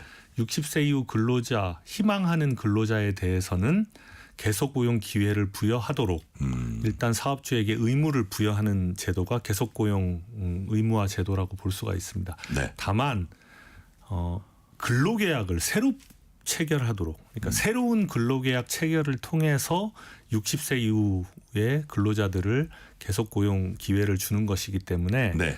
임금은 이제 여러 가지 조정을 할 수가 있고 여러 가지 직무라든지 근로시간 이런 부분도 일정 부분은 자율적 또는 회사나 근로자의 그 희망에 따라서 조정을 할 수 있는 여지를 둔 제도라고 볼 수가 있겠습니다. 그래서 고용 안정은 좀 유지를 하되 네. 일단 임금은 어느 정도 조정을 해라. 그게 성과나 아니면 생산성에 기반해서 임금을 조정을 해라 하는 것이 이번 이제 경산의 공익위원안의 이제 주된 내용이 될 수가 있겠습니다. 네. 그러니까 근로 연장 이 부분은 노동계 쪽의 입장을 반영했지만 노동계가 본래 바랬던 것처럼 뭐 법정 정년을 연장한다든지 기존의 근로 조건을 유지한다든지 이것까지는 아니지만 여하튼 어떤 형태로든지 근로 연장은 해주되 그다음에 거기에 대한 임금이라든지 이런 거는 기업이 좀 자율적으로 해줄 수 있지 않겠느냐. 네, 기업이 생산성이나 네. 성과 베이스로 임금을 할 수가 있어야. 네. 지금 이제 제일 문제가 되는 게 신규 채용을 축소할 수 있다는 우려가 제일 많거든요. 그러니까요. 네. 청년하고 또 연결이 되고. 그렇습니다. 네. 그래서 청년들의 신규 채용 기회를 축소하지 않으려면 그 초과 비용이 발생하지가 않아야 되는데 네. 그러면은 결국은 생산성이나 성과 베이스로 임금이 조정이 돼야 된다. 네. 그래서 고용은 이제 우리가 안정성은 유지하되 네. 기본적으로 성과나 아까 생산성 베이스로 임금을 하도록 해서 노동시장에 미치는 영향, 특히 청년들에게 미치는 영향을 최소화하는 쪽에 안을 일단 제시한 거라고 볼 수가 있겠습니다. 그래요. 지금 저 위원장님 말씀 들으니까 여하튼 고용 연장 여기 이제 방점이 찍혀 있다고 볼 수 있는데 자 실제로 고용 현장에서 구현된 모습은 다양할 수 있습니다. 경사노위도 계속 고용 방안을 단계별로 이제 다양하게 제시를 했는데 어떤 형태의 고용이 가능한 건지 그걸 좀 쉽게 풀어주세요. 뭐 아까 말씀드린 대로 이제 희망하는 근로자들에 대해서는 네. 근로계약을 새롭게 이제 체결을 하고요. 원칙적으로는 네. 직무나 근로시간을 유지하는 형태로 가는 것을 원칙으로 하되 네. 근데 그게 뭐 근로자의 사정 때문일 수도 있고 회사의 사정일 수도 있는데 그게 좀 어렵다 싶으면 네. 직무나 근로시간을 조정을 해서 일단 계속 고용을 하도록 했고요. 네. 이제 특히 대기업이나 공공기관의 경우에는 청년들이 굉장히 선호하는 일자리이기 때문에 네. 청년들의 신규 채용 규모가 확실히 줄어든다는 것이 명백한 경우에는 대기업이나 공공기관에서는 관계사로 이제 일종의 그 계속 고용을 원하는 근로자를 보내는 경우에도 그 관계사라는 거는 그 예를 들어서 저희가 대기업 하면은 자회사입니까? 뭐 자회사일 수도 있고 협력회사일 수도 있고 뭐 옆에 이제 계열사일 수도 있고 네네. 뭐 이런 쪽으로 보냈을 때도 계속 고용 의무를 이행한 것으로 보겠다 하는 것이 일단 주된 그것이고 아까 앞서서 말씀드린 바와 같이 이 계속 고용 의무 이행을 하는 대신에 임금은 이제 생산성과 성과에 기반해서 조정을 할 수 있도록 하는 것이 전체적인 좀 세부적으로 들어가면 그렇게 말씀드릴 수가 있겠습니다. 그래요. 그 사실은 이제 퇴직에 가까워지고 뭐 만약에 새로운 일자리를 얻으려고 하는 사람들 입장에서 봐도 그 자기가 한창 때 받았던 임금을 그대로 받겠다 이렇게 그건 좀 욕심이죠. 그러니까 예, 그렇죠. 본인의 어떤 그런 것이 연장되면서 어느 정도 그 거기에 맞는 적정 임금을 받고 또 사회의 큰 틀에서 보면은 청년들도 계속 취직을 하고 이게 맞는다는 생각은 들어서 거기에 대해서 고민하셨다는 게 엿보이고요. 네네. 자 시행 시기도 다 일시하는 게 아니라 순차적으로 할 수 있는 거죠. 이제 사실은 이제 이거 입법 과제이기 때문에 입법이 되어야 시행이 될 수가 있는데 올해 만약에 입법이 된다. 네. 이렇게 전제를 한다 그러면 한 2년 정도는 노사 정의 모두가 공의 준비를 할 수 있는 좀 준비 기간이 필요하다는 제안을 드렸고 네네. 그 다음에 2년이 지난 다음부터는 네. 이제 저희가 계속 의무 고용 기간을 궁극적으로는 33년에 네. 국민연금 수급 연령과 이제 계속 고용 의무 기간을 이제 일치시키는 방향으로 제안을 드렸습니다. 그래서 네. 33년에는 국민연금 수급 연령도 65세, 네. 그 다음에 계속 고용 의무 기간도 65세로 맞춰지도록 대체로 이제 2년에 뭐 1년씩 의무 기간을 연장한다라든지 하는 방식으로 해서 그렇게 맞춘 기간을 제안을 드린 바가 있습니다. 그러니까요. 자, 이 계속 고용이라는 게 결국 국민연금 이게 이제 소득 공백 때문에 이제 그 말씀하시는 것 같고. 네네. 자, 그것과 그 궤를 같이 하고 있군요. 자, 그런데요. 생산성 고려해서 임금 정하고 고용 연장하는 데 이게 골자고 아까 말씀하신 대로 합리적인 사유가 있으면 근로시간 직무를 또 바꾸고 뭐 자회사업이나 뭐 협력회사 이런 데로 옮겨가는 것도 가능한 제도다. 이렇게 이제 말씀을 하셨는데 언뜻 듣기 어떻게 들리냐면요. 우리가 정년 연장을 전제로 한 조금씩 임금을 깎는 임금 피크제 있잖아요. 계속 고용 의무화 방안이 이 임금 피크제와는 어떤 차이가 있습니까? 지난번 2017년에 그렇죠. 저희 60세 정년할 때 임금 피크제가 많이 들어왔는데 네. 임금 피크제는 정년을 연장하는 대신에 연령에 따라서 기계적으로 임금을 삭감을 했습니다. 그러니까 정년은 연장을 하되 대신에 뭐 60세가 정년으로 연장이 됐다면 55세부터 뭐 20% 30% 이런 식으로 순차적으로 네. 이렇게 임금을 기계적으로 깎는 방식이었는데 그게 어떤 문제가 발생을 했냐면 네네. 첫 번째는 이제 고령자 차별 문제가 생겼어요. 이게 그러니까 생산성에 입각해서 임금을 정리한 게 아니고 그냥 연령으로 에 따라서 10% 20% 깎다 보니 실제로 고령자 차별에 대한 문제로 그 법원에 많은 소송이 제기가 됐고요. 사실 하던 일은 그 전에 그렇죠. 똑같이 하면서도 그렇게 많이 깎였을 거예요. 예. 그런데 그때는 저희가 그러니까 연공급 베이스를 유지하고 있는 상태에서 이제 네. 그걸 그냥 일률적으로 깎았던 내용이고 그래서 아까 말씀드린 대로 그 고령자 차별 문제가 하나 생겼고 두 번째로 하나 생긴 거는 네. 저희가 이제 취업규칙 불이익 변경을 하면 안 된다. 그래서 원래 불이익한 처우를 이유 없이 합리적 사유 없이 하면 안 되는데 네. 이거는 사실은 특별히 합리적 사유 없이 임금을 삭감한 게 돼 버려서 그런 이제 법적 문제가 발생을 했군요. 법적 문제가 상당히 많이 발생을 했던 제도입니다. 그래서 이번에 이제 한 것은 아까 이제 말씀드린 대로 이제 60세 이후에 고령자를 고용 연장을 할 때 근로계약을 새롭게 체결을 하기 때문에 이제 처음부터 임금 협상을 사실은 다시 해야 되는 어떻게 것이죠. 보면 자율성과 각 사업체별로 유연성과 자율성을 부여한 거네요. 그렇죠. 그래서 고용 연장에 대한 의무는 당연히 의무로 부여를 했지만 네.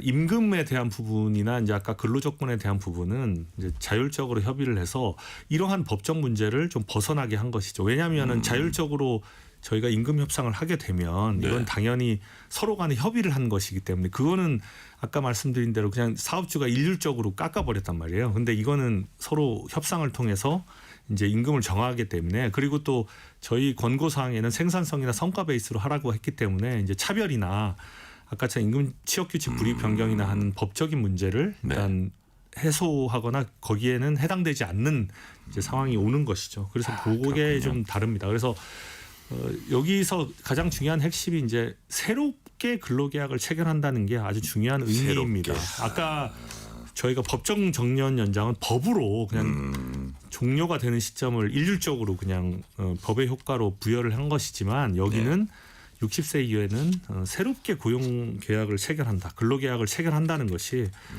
이제 아까처럼 자율성과 또 고용의 안정성을 적절히 좀 조화시켰다 이렇게 볼 수가 있겠습니다. 자, 그럼 이렇게 이해해도 될까요? 그러니까 그 이전에는 뭐 임금 피크제 해가지고 뭐 예를 들어서 뭐 20, 30 뭐 이렇게 하기도 하고 나머지 2년 남았을 때 70% 받고 50% 받고 뭐 이러고 끝낼 수도 있는데 자, 그런 거보다는 새롭게 근로제약을 체결한다는 그 제도는 마련해 놓고 그 속에서 어쨌든 근로자와 회사가 조금 협상을 해가지고 거기에 맞는 그 직책이나 아니면 시간이나 뭐 이런 것들을 임금이나 이런 것을 결정할 수 있게 자율권을 준 거네요. 네, 그래서 지금 이제 현재도 재고용을 하는 회사들이 있습니다. 지금 법에 상관없이 예, 예. 60세 이후에 재고용을 하거나 이제 계속 고용을 하는 회사들이 있는데 뭐 대체적으로 임금 수준을 예. 뭐 어떤 경우에는 뭐 그 신규 초임의 뭐 네. 사무봉 기준으로 한다라든지 예.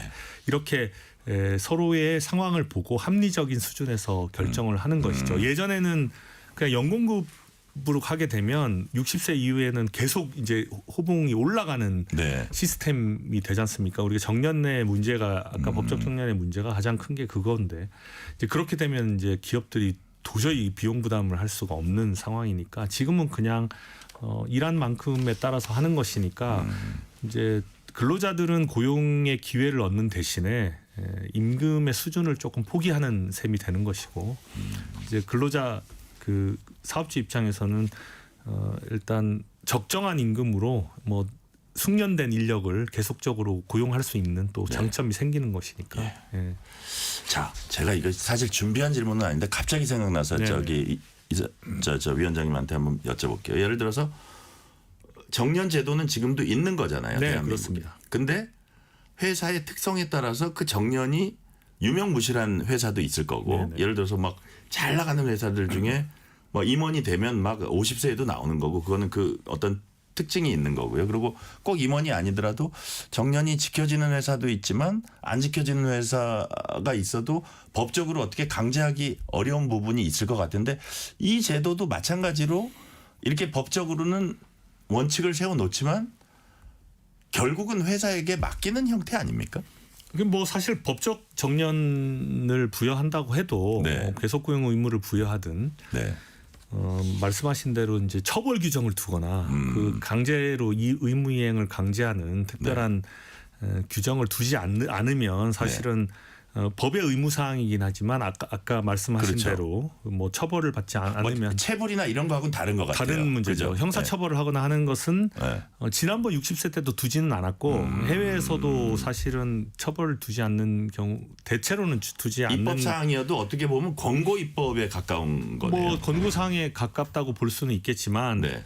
이제 그럼에도 불구하고 사실은 노동조합이 있는 노사 협상을 해야 되는 그 기업에서는 네. 이 조항이 있는 거냐 없는 거냐에 따라서 중요하군요. 엄청난 차이가 이해가 됩니다. 있게 됩니다. 그래서 예. 그 말씀하신 대로 법을 사실은 안 지키면서도 이제 협상을 하게 되면 그 어느 한쪽에 상당히 유리하게 이제 되고 협상력이 훨씬 커지게 되기 때문에 네. 그런 차원에서 보면 이 법의 조항은 엄청나게 중요하고 네. 그다음에 뭐 조금 더 말씀드리면 아까 국민연금 수급 연령이랑 정년의 차이가 있기 때문에 지금 60세랑 65세가 그것을 어떤 식으로든지 그 간극을 메워주는 것이 뭐 여러 가지 의미가 있기 때문에 이제 그런 부분에서 어쨌든 처벌 조항은 아니지만 네. 강력한 권고 사항이고 강력한 의무 사항이 될 수가 있다 이렇게 말씀드립니다. 그러시군요. 예. 자, 그래서 이제 일각에선 특히 이제 노동계죠. 법적 정년 연장 추진하자 뭐 이런 얘기들 나오고. 근데 법적 정년 연장 택하지 않고 이렇게 계속 고용 의무화로 가는 게 내가 이제 위원장님 말씀 듣다 보니까 청년층의 어떤 새로운 그 취업 이런 것도 다 고려하고 전체적인 사회 측면을 고려하면 역시 아주 딱딱한 법적인 정년 연장보다는 이런 약간 절충안적인 걸로 갈 수밖에 없다 이렇게 보시는 거네요. 그러니까 지난번 공익위원 제안에서도 제일 먼저 얘기했던 게 법적 정년 연장을 가기 위한 과도기적 조치라는 얘기를 말씀을 드렸고 네. 뭐 궁극적으로는 이상적으로는 법적 정년 연장과 국민연금 수급 연령을 맞추는 것이 네. 가장 좋겠지만 아까 말씀드린 대로 우리나라가 연공급이 너무 강한 나라이기 때문에 그 청년 고용이라든지 우리가 얘기하는 노동시장의 이중구조화를 더 심화시킬 가능성이 굉장히 높아서 그렇죠. 법적 정년 연장을 하게 하면. 되면 그래서 과도기적 조치로서 이제 저희가 절충안을 낸 것이고 아까 이제 이런 임금 체계가 많이 변하고 네. 그 다음에 이제 인력 수급 자체가 아주 부족한 그러니까 인력 부족이 심화되는 상황이 나오면 어쩔 수 없이라도 법적 정년을 해야 되는 또 순간이 올 수도 있습니다. 그때까지는 아마 이 제도가 가장 효율적이라는 생각을 하고 있습니다. 그렇습니까? 우리 위원장님이 워낙 또 경험이 많으시고 잘 합리적인 방안 내셨을 거라는 이제 생각은 하는데 우리가 이렇게 그 취재 보도를 하다 보면요. 양쪽에서 다 욕을 먹을 때 예를 들어서 정치권 취재를 하다가 여야 양쪽에서 다 욕을 먹을 때 저희가 하는 얘기가 있어요. 야 이거 우리 잘했다. 양쪽에서 다 욕 먹으면. 자 근데 요번에 그 이제 경사노위의 이런 방안에 대해서 양쪽이 다 불만을 나타냈습니다. 네네. 예. 노동계는 노동계 입장에서 계속 고용 의무화가 소득 공백에서 대안이 될 수 없다. 퇴직 후 재고용 주장은 경영계 손을 들어줬다. 이렇게 주장하고 있고 이번 방안에 대해서 경영계는 또 경영계대로 이 방안이 뭐 사실상 법적 정년 연장과 내용상으로 보면 뭐 다름이 있냐? 다름이 없다. 뭐 임금 체계 개편도 빠지지 않았냐? 뭐 이렇게 얘기하고 있거든요. 그래서 양쪽 불만을 딱 들으시면서 아 내가 잘했다 이렇게 좀 평가를 하십니까? 뭐 저희도 약간 노동 정책이 예. 양쪽에 다 불만이 있으면 네. 대체로 잘 정리됐구나 이렇게 생각을 많이 하긴 합니다. 언론계하고 비슷하군요. 네네 그런 부분이 좀 있는데 뭐 노동계가 얘기하는 이제 소득 공백의 발생은 아까 말씀드린 대로 이게 무슨 임금을 조정한다는 게 생산성이나 이제 성과 기반으로 한다는 것이 뭐 최저임금 밑으로 위반하는 것도 아니고 네. 국민연금 수준보다는 제가 볼 때는 훨씬 높은 물론 이제 일에 대한 대가를 받는 것이긴 하지만 네.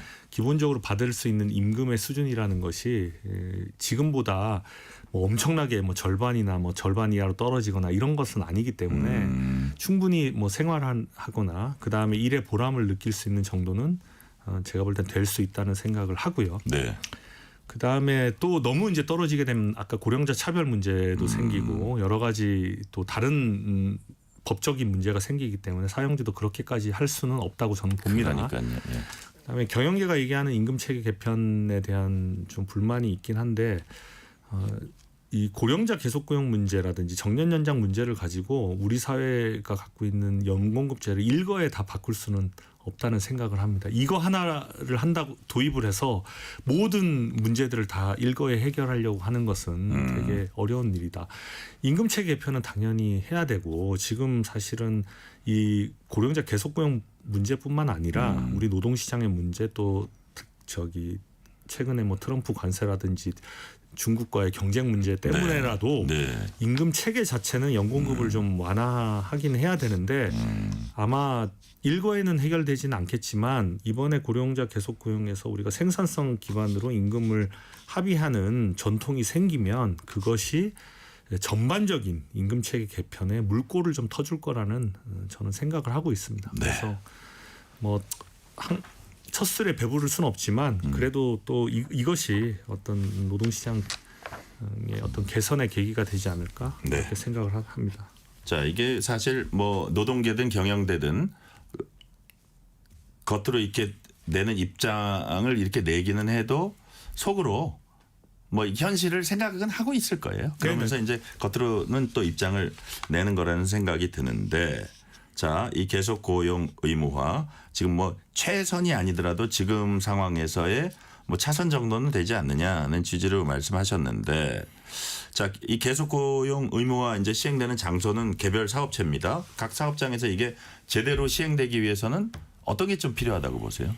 뭐 사실은 이게 제일 중요한 것이 근로자의 사측의 적극적인 소통과 참여가 이제 일단 전제가 돼야 됩니다. 이게 아까 말씀드린 새로운 근로계약 체계를 통해서 이루어지는 것이기 때문에 이런 이제 임금 수준을 정하거나 이런 부분에 대해서 소통이 굉장히 필요하고 특히 실제 당사자가 아니라 원래 이 제도가 설계됐을 때 가장 저희가 대상으로 봤던 것이 청년들이 대상이기 때문에 그 회사의 이제 젊은 근로자들의 생각들을 좀 많이 반영해서 임금 수준이나 아까처럼 직무나 이런 근로시간 등이 결정이 되면 뭐 저는 서로 간에 합리적으로 큰 저희 갈등 없이 조정이 될 거라고 생각을 일단 하고요.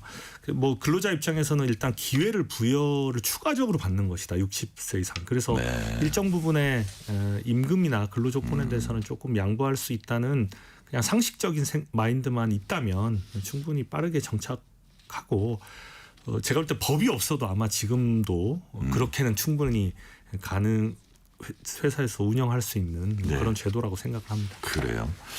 자, 이제 정년 연장이냐 계속 고용이냐 이제 경사노위가 이 방안을 제시했는데 결국 이 문제는 새로 출범하는 정부가 이제 입장을 정해야 할 겁니다. 민주당 이재명 후보 현재 정년 65세 연장 주장하고 있습니다. 국민의힘 김문수 후보 기업 정년 제도에 대해서 자율권을 기업에게 좀 주는 게 좋겠다 이런 입장. 이전 바로 직전 이제 그 노동부 장관이기도 한데요. 새 정부에서는 어떤 식으로 접근하는 게 좋다고 보세요? 물론 이제 이번에 저희도 좀 안타까운 것은 네. 노사가 합의를 하지 못하고 이제 저희가 공익위원들이 제언하는 형식으로 냈는데 일단 네. 노사가 합의를 할 수 있는 분위기를 만들 수 있다면 그게 가장 최선일 것 같고요. 그렇지 않는다면 근데 노사가 합의하기가 생각보다는 만만치는 않을 거라는 그렇죠. 생각을 합니다. 예. 근데 이제 그때 누구의 얘기를 들어야 되느냐 하는 부분에 대해서는 저는 지금 제일 취업에서 어려움을 겪고 있는 청년 세대의 얘기를 들어서 결정하면 네. 아마도 예. 이 안이 어떻게 결정이 되든 청년 세대. 청년 세대의 이야기를 듣는다면 가장 크게 불만이 없고 양측으로부터 그래도 합리적이라고 생각을 듣는 안이 마련이 될 것이다. 네. 그런 측면에서는 이번에는 공익위원 제언을 상당히 좀 잘 보시고 판단을 해주셨으면 좋겠다 이런 말씀을 드립니다. 그러니까 청년 측의 의견 이게 청년 일자리 문제와도 직결되는 문제이기 때문에 그렇습니다. 요것을 같이 조화롭게 할 수 있는 안이다 이렇게 보시는 거네요. 예. 저희가 지금 이번에 공익위원 제안이 제일 많이 신경 썼던 부분이 네. 청년들의 이제 취업의 최근의 어려움하고 아까 말씀드렸듯이 이제 노동시장의 이중구조 문제, 양극화 문제가 가장 이 문제를 고려할 때 큰 저희의 장애 요인이고 걸림돌이고 고려 사항이었기 때문에 이 두 가지를 좀 생각하면 사실 합리적인 안을 만들 수 있다 이렇게 생각을 하고 있습니다. 청년 일자리, 노동시장 이중구조. 자, 어느덧 시간이 거의 다 돼서 마지막 질문 드릴게요. 정년 연장이냐 계속 고용이냐 이 문제 앞으로도 논의는 계속된다고 보는데 또 이 문제가 그냥 뭐 어느 한쪽의 시각만으로 할 수 있는 게 아니라 노사라든지 여야 정치권이라든지 각 시민단체 학계 이런 사회적 합의가 또 필요하다는 생각도 드는데 자, 이 사회적 합의 관련해서 마지막으로 권기섭 위원장님께서 당부 한 말씀 해주세요.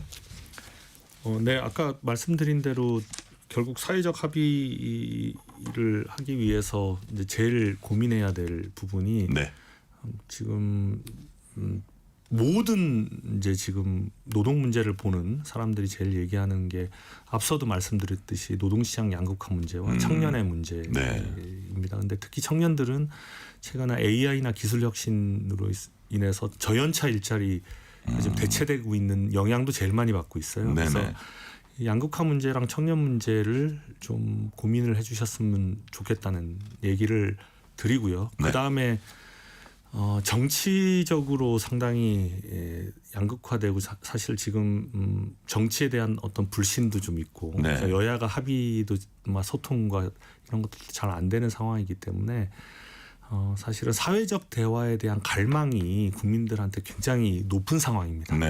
그래서 지금 사회적 대화에 참여하고 있는 주체들이 노동계, 경영계, 정부가 있죠. 이 노동계, 경영계, 정부가 조금 더 책임감을 갖고 사회적 대화에 임해줘야 된다. 이게 어떤 정치적인 아젠다라기보다는 국가와 어떤 노동시장의 어떤 미래, 아까 청년 세대의 미래를 보는 차원에서 이 문제를 좀 접근을 해주면 그리고 그래야지 아마 노동 정책이 합리적이고 상식적인 또 정책의 합의가 나오지 않을까 이런 생각을 해봅니다. 네, 국가 미래를 바라보는 대승적 시각에서 이 문제를 해결해 나가야 한다는 그 말씀까지 오늘 듣겠습니다. 지금까지 권기섭 경제사회노동위원회 위원장이었습니다. 말씀 감사합니다. 네, 감사합니다.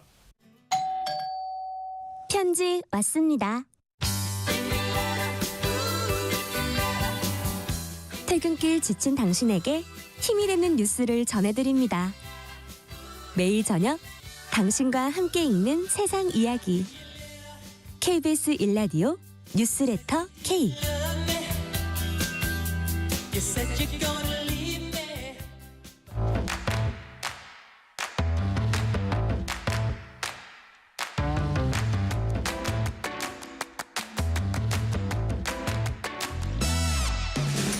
오늘 가장 뜨거운 뉴스, 화제 소식 쏙쏙 골라서 전해드립니다. 뉴스레터 브리핑, 연합인포맥스 윤슬기 기자 나오셨습니다. 윤슬기 기자님 어서 오세요. 네, 안녕하세요. 오늘은 스승의 날입니다. 선생님 은혜 감사하는 이날, 부산에서 한 초등학생이 여교사를 폭행했습니다. 그런데 해당 학생 부모가 오히려 교사를 아동학대 혐의로 고발했어요. 네, 지난달 28일 부산 서구의 한 초등학교에서 벌어진 일인데요. 네. 초등학교 5학년인 A군이 같은 학년 친구와 몸싸움을 벌였는데 이를 본 B 교사가 중재에 나섰고 두 학생에게 서로 사과하도록 지도했습니다. 근데 A군은 이를 거부하며 교실로 들어갔고 교사가 뒤따르자 돌발 행동을 보인 건데요. 필통을 선생님한테 집어 던지고 선생님의 머리채를 잡는 등 물리적 폭행을 가한 겁니다. 교사는 얼굴, 목, 팔 등의 상처를 입었고 전치 2주의 진단을 받았습니다. 당일 조퇴하고 이틀간 병가를 낸 뒤 4일 만에 다시 출근을 했는데 초기엔 A군의 부모가 자녀의 잘못을 인정하며 학교 측 요구를 수용하겠다는 입장이었거든요. 근데 교사가 교권보호위원회 개최를 추진하자 상황이 달라진 겁니다. A군 측은 돌연 교사를 아동학대 혐의로 고발을 했고요. 이에 대해 교사 B씨는 폭행이 계속돼 손목을 잡는 등 방어 차원의 대응이 불가피했다라고 주장하고 있습니다. 경찰은 현재 A군과 B교사를 상대로 진술을 확보 중입니다. 그렇다면 해당 학교와 교육청 입장 어떻습니까? 일단 학교 측은 사건 발생 직후에 교육청에 보고를 했습니다. 부산시 교육청도 이 사안을 중대한 교권 침해로 보고 있고요. 다만 이제 학생 측 고발로 상황이 복잡해진 만큼 교권보호위원회 개최 시점이나 방식은 좀 조율 중인 것으로 전해졌습니다. 향후 수사 결과에 따라 교사에 대한 징계 혹은 보호 조치 여부도 달라질 것으로 보입니다. 이런 가운데 교사들 상대로 한 설문조사 결과가 나왔습니다. 많은 교사들이 이직, 사직 고민하고 있는 것으로 나타났죠. 네, 교사 노동조합연맹이 유치원부터 고등학교까지 현직 교사 8,254명을 대상으로 설문조사를 진행한 건데요. 응답자의 58%가 최근 1년 사이 이직이나 사직을 고민한 적이 있다고 답했습니다. 가장 큰 이유가 교권 침해와 과도한 민원 때문이었는데요. 응답자의 77.5%가 이를 주요 요인으로 꼽았습니다. 교사의 절반 이상은 학생과 보호자로부터 교권을 침해했다는 경험을 했다라고 답했고요. 정신과 상담이나 치료를 받은 교사도 23.3%에 달했습니다. 사회적 존중 부족도 문제인데요. 응답자의 70%가 자신이 존중받지 못한다고 느낀다고 답했습니다. 가장 시급한 개선 과제로는 무고성 아동학대 신고와 체험학습 사고에 대한 대응 방안으로 꼽혔습니다. 교사 노조는 교직 이탈을 막기 위한 실효성 있는 정책 마련을 촉구하고 있는 상황입니다. 네, 이러다 보니까 한때 인기 높았던 스승 찾기 서비스도 예전 같지 않다고 합니다. 주제를 한번 바꿔보겠습니다. 잉글랜드 프리미어리그 토트넘의 손흥민 선수를 상대로 공갈 협박을 해서 금품을 요구한 일당이 경찰에 붙잡혔습니다. 이거 어떻게 된 거예요? 서울 강남경찰서는 공갈 및 공갈 미수 혐의로 20대 여성 A씨와 40대 남성 B씨를 체포해 조사 중인데요. 이들은 손흥민 선수에게 접근해 허위 사실을 빌미로 금품을 요구한 혐의를 받고 있습니다. A씨는 지난해 6월 자신이 손흥민 선수의 아이를 임신했다며 협박성 접근을 시작했고 수억 원대 금품을 요구한 것으로 알려졌습니다. 그녀의 지인인 B씨도 올해 3월부터 협박에 가담한 정황이 드러났습니다. 손흥민 선수 측은 이들로부터 지속적인 협박을 받아왔다며 지난 7일 경찰에 고소장을 제출했고요. 현재 경찰은 이들을 체포해 자세한 경위를 조사 중입니다. 이들의 공모관계와 허위 주장의 구체적인 내용, 추가 공갈 시도 여부 등을 지금 수사 중인 것으로 보입니다. 손흥민 선수 측 공식 입장 같은 거 나왔어요? 네, 이 사건은 명백한 허위 사실에 기반한 협박이며 선처는 없다라고 손흥민 선수 측이 밝혔는데요. 특히 손흥민의 아이를 임신했다는 가해자의 주장에 대해선 사실무근이며 명백한 거짓이라고 선을 그었습니다. 네, 사실무근 명백한 거짓이다라고 밝혔고요. 자, 중동을 순방 중인 트럼프 미국 대통령이 시리아에 대한 제재 해제하겠다고 밝혔습니다. 시리아 제재 해제 그 배경이 뭡니까? 네, 우선 트럼프 대통령이 지난 13일 사우디아라비아 리야드에서 열린 사우디 미국 투자 포럼에서 네. 시리아에 대한 제재 해제 명령을 내리겠다라고 밝힌 건데요. 그동안 미국은 이제 1974년 시리아를 태국 테러 지원국으로 지정한 이후 2011년 내전 발발 후엔 단교와 원유 수출 금지 조치까지 취해왔습니다. 네. 그런데 지난해 말 아사드 정권 붕괴 이후 출범한 시리아 과도 정부와 협력 관계를 모색하고 있는 것으로 보입니다. 트럼프 대통령은 시리아 과도 정부 임시 대통령인 아흐마드 알샤라와 직접 만나 경제 협력도 논의했는데요. 특히 시리아가 원유, 천연가스 등 풍부한 자원을 미국과 공동 개발하겠다는 의사를 밝힌 것으로 전해졌습니다. 최근 트럼프 대통령의 이러한 외교 행보는 중동에서 미국의 입지를 강화하고 이란이나 러시아의 영향력을 줄이려는 전략이다라고 평가되고 있습니다. 네. 시리아뿐 아니라 이란에도 유화적 메시지 보냈습니다. 구체적으로 어떤 내용이에요? 네, 트럼프 대통령이 이란을 향해 영원한 적은 없다. 과거의 갈등을 끝내고 새로운 협력 관계를 원한다라고 발언한 건데요. 네. 이 발언은 지난달만 해도 군사행동 가능성을 언급했던 것과 비교해 크게 달라진 모습입니다. 트럼프 대통령은 이란이 핵무기를 포기하면 협력할 수 있다라고 강조하면서도 거부할 경우 원유 수출을 0으로 만들겠다며 경고도 덧붙였습니다. 전문가들은 이번 유화 발언이 미국 내 기반 확대와 동시에 중동 안전화를 위한 외교 포석이다라고 보고 있는데요. 네. 과거에도 트럼프 대통령은 이란 핵협정 파기와 함께 강경 대응을 펼쳤지만 이번에는 정반대의 메시지를 던져서 중국과의 관세 인하와의 협의와도 연결이 되고 강경에서 실용 노선으로 외교 노선이 조정된 것이다라는 해석이 나오고 있습니다. 다만 이란이 이에 어떻게 반응할지는 아직 불투명한 상황인데요. 실질적인 관계 정상화까지는 상당한 시간이 걸릴 것이란 전망입니다. 그렇군요. 이런 트럼프의 일단 유화 제스처 일종의 실용주의 외교다. 이제 그런 말씀인데, 자, 근데 트럼프 대통령이 중동 순방 과정에서 수천억 달러의 투자 계약 성과를 냈다고 주장을 했습니다. 근데 알고 보니까 이 액수가 실제보다 많이 부풀려졌다 이런 지적도 나왔어요. 네, 트럼프 대통령이 왜 최근 사우디아라비아와 카타르에서 총 6천억 달러, 우리나라 돈으로 850조 원 규모의 투자 계약을 성사시켰다라고 자랑했었잖아요. 네네. 근데 뉴욕타임스 등 미국 주요 언론이 이 수치가 과장됐다라고 보도했습니다. 백악관이 사후에 배포한 공식 자료에 따르면요. 네. 실질적인 계약 규모는 약 2,830억 달러 수준에 불과한 것으로 나타났습니다. 이는 트럼프 대통령이 밝힌 6천억 달러의 절반에도 미치지 못하는 금액인데요. 더욱이 이 중 상당수는 트럼프 2기 정부 이전에 이미 논의되었던 사업이거나 기존에 발표된 계약도 일부 포함돼 있었습니다. 네. 사우디의 미국 투자뿐만 아니라 미국 기업의 사우디 투자까지 포함이 되면서 실제 신규 유치 계약인지조차 불명확하다라는 지적도 나왔고요. 트럼프 대통령은 카타르에서 보잉 항공기 160대를 구매 포함해 2천억 달러 규모의 계약이 체결됐다라고 밝혔지만 실제 계약 규모는 약 960억 달러 수준에 그친 것으로 파악됩니다. 네. 자, 마지막 주제입니다. 프랑스 파리 한복판에서 30대 부부 그리고 어린 딸이 괴한에게 납치될 뻔한 아찔한 상황이 있었습니다. 이거 어떻게 된 거예요? 네, 사건은 지난 13일 오전 8시쯤 일어난 일인데요. 파리 네. 11구의 한 거리에서 발생했습니다. 복면을 쓴 남성 3명이 어린 딸과 함께 있던 30대 부부를 향해 흉기를 휘두르며 납치를 시도한 건데요. 이들은 피해 여성을 흰색 벤 차량에 강제로 태우려고 했고 남편은 이를 저지하다 등에 흉기에 찔렸습니다. 여성 역시 심하게 폭행도 당했는데요. 다행히 2살배기 딸은 별다른 피해를 입지는 않았습니다. 당시 시민들은 갑작스러운 폭력 상황에 놀라 대처하지 못했지만 한 시민이 소화기를 들고 괴한들에게 맞서면서 상황이 반전됐습니다. 도주하려는 차량을 저지했고 이 틈에 피해자 구조가 이루어진 겁니다. 네. 근데 결국은 돈을 노린 게 아니냐 이런 얘기가 나옵니다. 왜냐하면 납치될 뻔한 그 피해 여성 엄마죠. 누군가 봤더니 암호화폐 거래소 창립자 딸이라면서요. 네, 피해 여성은 프랑스의 암호화폐 거래소 페이미엄의 공동 창립자인 피에르 노이자 씨의 딸로 확인이 된 건데요. 프랑스 산하 사법경찰 산하 강력범죄 전담반이 수사에 착수했고 현장 인근에서 범인들이 타고 온 것으로 보이는 범행 차량도 확보했습니다.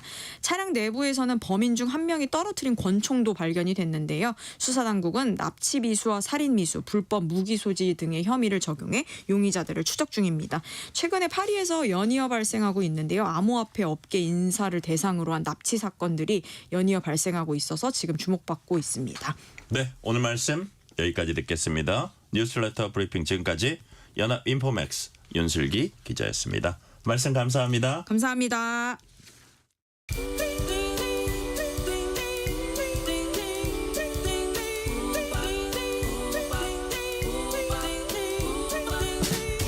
오늘 하루 뉴스를 정리해주는 다정한 편지 한 통. KBS 일라디오 뉴스레터 K.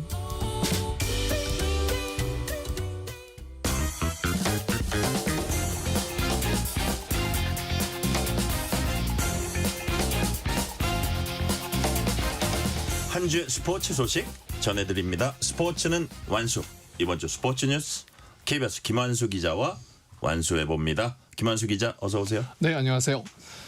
자, 미국으로 가봅니다. 미 프로야구 샌프란시스코의 이정우 선수 이틀 연속 홈런포 터뜨렸습니다. 2경기 연속 홈런 처음이죠? 네, 처음입니다. 네. 처음인데 뭐 오늘 이제 애리조나와의 경기에서 이제 8대4로 뒤진 7회에 나왔는데 보통 이제 어제 홈런 치고 나면 오늘 기대 안 하는 거잖아요. 보통. 그런데 이제 투수 라인 넬슨의 사구가 좀 어제 첫 안타를 칠 때도 체인지업에 있는데 체인지업을 딱 치는 순간에 아 이건 넘어갔다. 본인도 배트를 거의 뭐 그냥 놓다시피 했거든요. 그래서 이렇게까지 잘해도 되나? 그러니까 뭐 그때 이제 그 해설 나오는 게 중심 타자로서의 역할을 잘하고 있다. 네. 작년 같은 경우에는 1번 타자 치면서 살아나가는 거에 저거였었는데 올해 3번 타자, 어제는 또 4번 타자로 나왔어요. 4번 타자로 나와서는 정말 정말 재밌는 일이 벌어졌죠. 1번 타자가 이제 2루타를 치고 나가고 그 다음 타자가 뜬공으로 죽었어요. 그러니까 라모스라고 하는 선수 3번 타자를 걸렀습니다. 고의 사고하고 예. 어떻게 자존심 상하는 일인데 사실은. 예. 근데 이정우 선수는 또 본인 그 뒤에 인터뷰는 그럴 줄 알았다. 아 그래요? 네, 그럴 줄 알았다. 기다리고 있었군요. 네, 그러면서 어차피 이제 주자 1, 2루 상태이기 때문에 한 점만 더 올리자. 네. 이런 마음으로 들어갔대요. 그런데 공이 들어와서 그대로 잡아당겨서 오른쪽으로 넘겼습니다. 그 일부에서는 감히 나를 걸른다고 뭐 이런 표현도 있었는데 본인은 알고 있었던 것 같아요. 그래서 근데 이거 보면 아까도 말씀드렸지만 체인지업 받아쳐서 넘기고 어제는 커브 받아쳐서 넘기고 첫 번째 안타 칠 때 체인지업 쳐서 하고 그러니까 사실은 이제 이정우 선수한테 변화구를 잘못 던지면 넘어간다 이런 느낌이 올 것 같아요. 그리고 또 어제는 또 이제 한국 문화의 날이었대요. 샌프란시스코 구단이. 그런데 이정우 선수가 3런 홈런 치고 네. 경기장 분위기를 완전히 바꿨기 때문에 요즘 뭐 후리건스라고 이렇게 불꽃 모양 쓴 팬들 있잖아요. 네네. 정말 신났을 것 같습니다. 난리 났어요. 저 네. 화면으로 봤거든요. 이야. 자, 근데 LA 다저스 김혜성 메이저리그 데뷔 홈런포를 또 쏘아 올렸습니다. 캘리포니아 코리안 메이저리그 정말 펄펄 날고 있어요. 네, 사실 데뷔 첫 안타 왜 2루타 쳤다가 2루 가서 죽었던 기억 있잖아요. 네네. 근데 그때는 이제 2루타에서 끝났는데 이제 그때 죽은 것 때문에 이제 첫 장타가 홈런이 되는 이런 상황이 발생을 했고요. 3대2로 진 상황에서 선두 타자로 나왔어요. 근데 상대 투수가 자완이라서 좀 쉽지 않겠다. 그런데 이번엔 이정우 선수와 다르게 포심 패스트볼이었습니다. 근데 정말 가볍게 넘겼어요. 그래요. 치는 순간에 우중간으로 날아가서 이거 좀 넘어가는 거 아니야? 그랬는데 진짜 넘어갔습니다. 그러니까 이제 그 중계 방송을 자꾸 이제 유심히 듣게 되는데 김혜성 선수 빠르다. 현장에서 보면 더 빠르다. 근데 넘기는 거 보니까 이제 빠르기만 한 선수가 아니다. 이런 느낌이 좀 있었어요. 그런데 좀 아쉬운 건 홈런을 치고 동점을 만들어 놓고 그래서 9대3으로 승리하는데 일조를 했는데 네. 세 번째 타석에 그냥 바꿔버리고 말았습니다.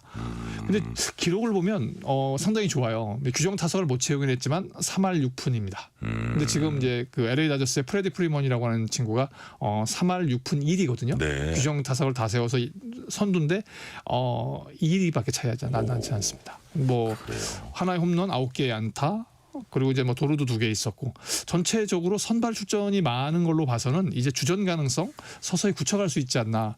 그렇게 되면은 이제 뭐 비밀 같은 얘기인지 모르겠지만 언젠가 곧 한 달 안에 KBS에서 메이저리그에 이정우 선수와 김혜성 선수가 대결하는 모습을 KBS ETV를 통해서 볼 수 있을 가능성도 있습니다. 진짜요? 네. 이건 비밀이지만 곧 비밀이 안 될 겁니다. 야, 약간 제가 더 구체적으로 안 여쭤볼게요. 네. 이거는 그죠? 이 정도까지만 얘기해 주신 거예요. 자, 프로야구는 대한민국도 그렇고 미국도 그렇고 KBS다 이런 취지로 말씀해 주셨습니다. 네. 자, 국내로 와볼게요. 우리 프로야구에선 SSG 최정 선수 500 홈런 대기록 세웠습니다. 이게 우리 프로야구에선 처음이죠? 네. 단 하나밖에 없는 기록입니다. 네. 그것도 한 리그에서 500개를 친 선수. 그러니까 2005년에 이제 그 최정 선수가 데뷔를 해서 2005년 5월 21일에 첫 홈런을 쳤어요. 네.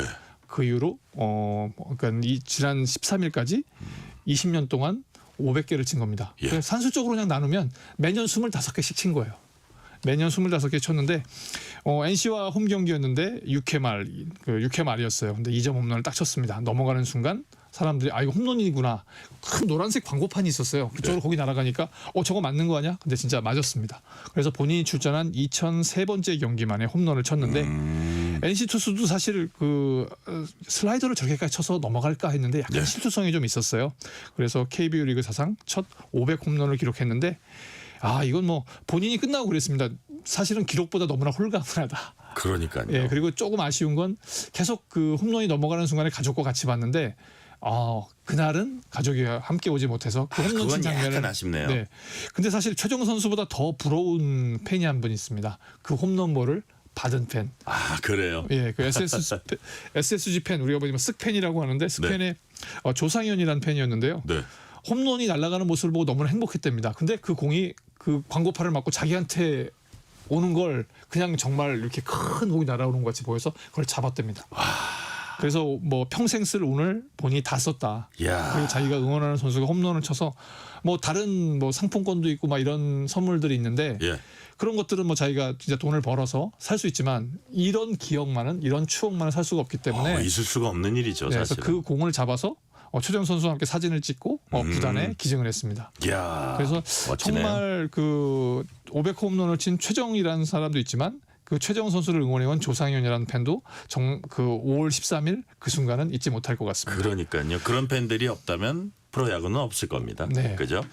자, 12연승 달리던 한화 13번째에서 제동이 걸렸습니다. 반면에 LG는 연승 행진을 다시 시작을 했어요. 네, 이 정말 되게 묘한 게 키움을 잡고 3연전을 거두면서 한화가 12연승을 거뒀어요. 그러니까요. 33년 만에 12연승을 거뒀는데 똑같이 LG가 키움을 잡고 5연승을 거두면서 선두 탈환을 했습니다.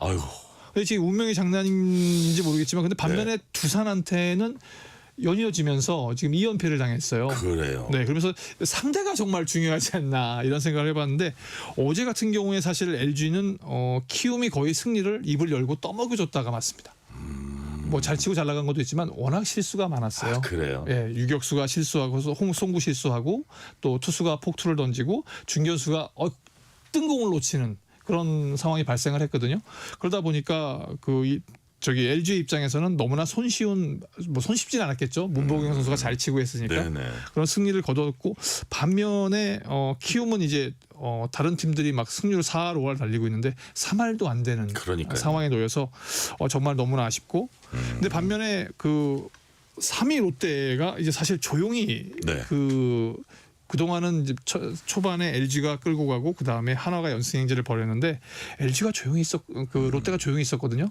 근데 롯데가 차곡차곡 승수를 쌓아가서 지금 5할 넘기는 세 번째 팀 그리고 3위를 달리고 있어요. 그리고 어제는 기아도 4대 0으로 승리를 완벽하게 거두면서 이제 이때쯤 되면 롯데가 예전에 이제 봄대라고 한 것처럼 롯데가 뭔가를 만들지 않을까? 그러면 정말 엘로끼라고 하는 그런 팀들이 만들어냈던 그런 팬들 다시 한번 보고 싶어하는 그런 장면을 만들 수 있을 것 같고요. 전체적으로 보면 LG가 아까 이제 그 5연승을 거뒀지만 홍창기 선수의 부상이라든가 이런 면에서 봤을 때는 사실 그렇게 좋은 상황은 아니었어요. 그런데 그 분위기를 반전시켰기 때문에 LG의 상승세도 당분간 오래 갈 것 같고 그렇게 되면 하나와 LG 그리고 롯데 그리고 그걸 추격하는 NC 이런 팀들이 이렇게 그 정말 좋은 경기를 펼치면 프로야구 올해는 정말 천망만중 넘고 남을 것 같습니다. 차고 넘치는 경기가 될 것 같고 너무나 많은 스토리가 있어서 팬들은 정말 행복한 한 해를 보낼 것 같습니다. 네. 자, 아까 말씀하신 키움 팬들 좀 속상할 수 있는데 또 불의의 사고로 졸지 홈구장 잃은 NC 일단 울산 문수구장 빌려 쓰고 있는데 언제쯤 창원 홈구장 복귀할 수 있을까요? 지금 사실 그 NC 파크죠. 재개장이 무기한 연기된 상황입니다. 그래요? 3월 29일 날 안타깝게 사고를 당했고요. 한 달 넘게 이제 뭐 창원시에서 미온적 태도를 보였기 때문에 네. 창원시가 얼마나 빠르게 후속 조치를 밟느냐가 관건인데 사실 그동안 좀 그 사건이 터졌을 때 창원시라든가 창원시의회가 좀 미흡했거든요. 네. 그런데 갑자기 이번 주에 서로 기자회견을 가지면서 또 심지어 어제 같은 경우에는 시의회에서 7행시를 져서 다이노스 컴백홈이라는 7행시를 져서 네. 다이노스가 이제 돌아와야 된다. 홈구장으로 돌아와야 된다. 이런 강력한 어필을 했어요. 그런데 이제 이것에 대한 반응이 팬들의 반응이 7행시를 장난으로 본 겁니다. 사실 새로운 아이디어라고 생각할 수 있는데 네. 사람이 죽는 사고가 일어났는데 7행시 갖고 이렇게 하는 건 바람직하지 못하다 그래서 그런 지적이 나왔군요. 네, 그런데 거기다가 그것 때문에 5행시를 만들어냈어요. 그래서 요즘 사실 팬들이 너무나 창의적이다고 생각을 하는데 한편으로는 팬들의 사소한 것도 무시하면 안 되겠다라는 생각을 합니다. 5행시를 보면 창원시 의회 7행시를 만들어낸 건데요. 창피하다로 시작합니다. 네. 창피하다. 진짜 이런 게 의회냐. 원인 제공은 누가 해놓고 시민이 죽은 사건 앞에서 7행시냐 뭐 이렇게 나오고 의정 활동이 개고프는지 아느냐 회피하지 말고 책임을 져라. 의회를 그렇게 했군요. 네, 정말 어떻게 보면 저거거든요. 정말 좀 답답함도 있겠죠. 창원시 네네. 같은 경우에는 사실 그 NC 파크가 이렇게 이제 그 폐장이 되고 하면서 그 주변에 상권이 많이 줄었다고 해요. 네네. 그러다 보니까 이제 소상공인이라든가 속상하시구나. 이제 그런 분들을 돕기 위해서 이런 아이디어를 냈는데 한편으로는 그 팬들을 실망시킨 게 적잖이 컸던 것 같아요. 네. 사실 NC가 지금 같은 경우에 홈 경기를 올 시즌 단 5경기밖에 못했습니다. 그런데 그나마 3경기는 부산에서 한 경기를 홈 경기 대우를 해줬거든요. 네. 그러니까 홈 경기에서 2경기밖에 못하고 이제는 그 다행히 울산에서 문수구장을 빌려주기로 해서 이제 홈구장을 쓰기로 했어요. 그래서 이번 주말에 3연전을 홈구장에서 합니다. 그런데 울산이 홈구장이냐 또 이런 문제에 걸려요. 왜냐하면 창원과 거의 100km가 떨어져 있기 때문에 네. 팬들의 입장에서는 이거 좀 이상하지 않냐.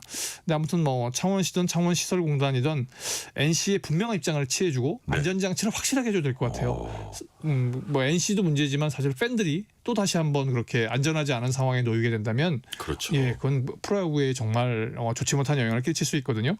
지금 뭐 상권이 어떻게 돼 있고 또 프로야구를 보지 못한 팬들의 그런 것도 있지만 안전이라는 문제에 대해서는 뭐 단순히 그렇게 생각해서는 안 될 것 같습니다. 그러니까요. 아무리 즐기고 아무리 뭐 수익이 어떻고 해도 네. 안전을 앞설 수는 없다는 말씀해 주셨고요. 자, 속도를 조금 내볼게요. 네. 아직 우승 경험 없는 토트넘의 손흥민이 이번 유로파 리그 결승을 선수 인생의 마지막 퍼즐로 생각하고 있다. 네. 이런 얘기가 나와요. 마지막 퍼즐 뭐겠습니까?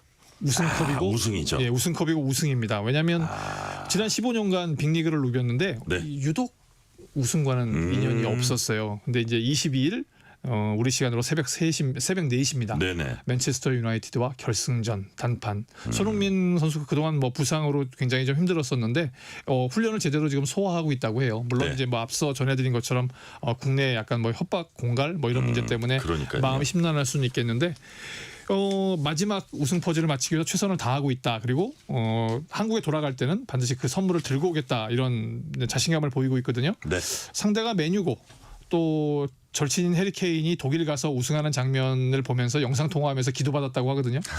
돌아온 손흥민 진짜 소니가 결정적인 뭐 골과 그런 공격 포인트를 만들어서 토트넘을 우승으로 만들고 네. 본인의 마지막 퍼즐 우승을 완성해 왔으면 좋겠습니다. 네. 끝으로 이번 주말에 꼭 봐야 할 경기 어떤 게 있을까요? 네, 지금 프로농구 팬들이라면 꼭 보셔야 될 게 사실 네. 오늘 6차전이 벌어집니다. 네네. LG와 SK. LG가 3연승을 거두다가 SK가 2연승 반격하고 있거든요. 이제 오늘 6차전을 만약에 그 SK가 이기게 된다면 토요일 날 7차전 운명을 건 한판 승부 봐주시면 좋을 것 같고요. 아까 네. 이제 프로야구 말씀드렸는데 3위 롯데와 5위 삼성이 맞서게 됩니다. 네. 말씀드린 것처럼 LG하고 하나의 돌풍 속에서 정말 그 자존심을 회복해 가고 있는 롯데가 과연 어떤 상승세를 삼성을 상대로 이끌어낼지 그 부산 홈 경기 지켜봐 주시면 좋을 것 같습니다. 네, 여기까지 듣겠습니다. 지금까지 김한수 KBS 기자였습니다. 말씀 감사합니다. 오늘 뉴스레터 K는 여기까지입니다. 커피 쿠폰 당첨자 명단은 뉴스레터 K 홈페이지 확인해 주시고요. 오늘 인터뷰 코너에서 정년 연장 관련해서 얘기 나눴습니다. 그래서 오늘 끝곡은 직장인들의 애환을 담은 달리 패튼의 9 to 5 듣겠습니다. 오늘도 함께해 주신 청취자 여러분 진심으로 감사드립니다. 지금까지 뉴스레터 K 전종철입니다.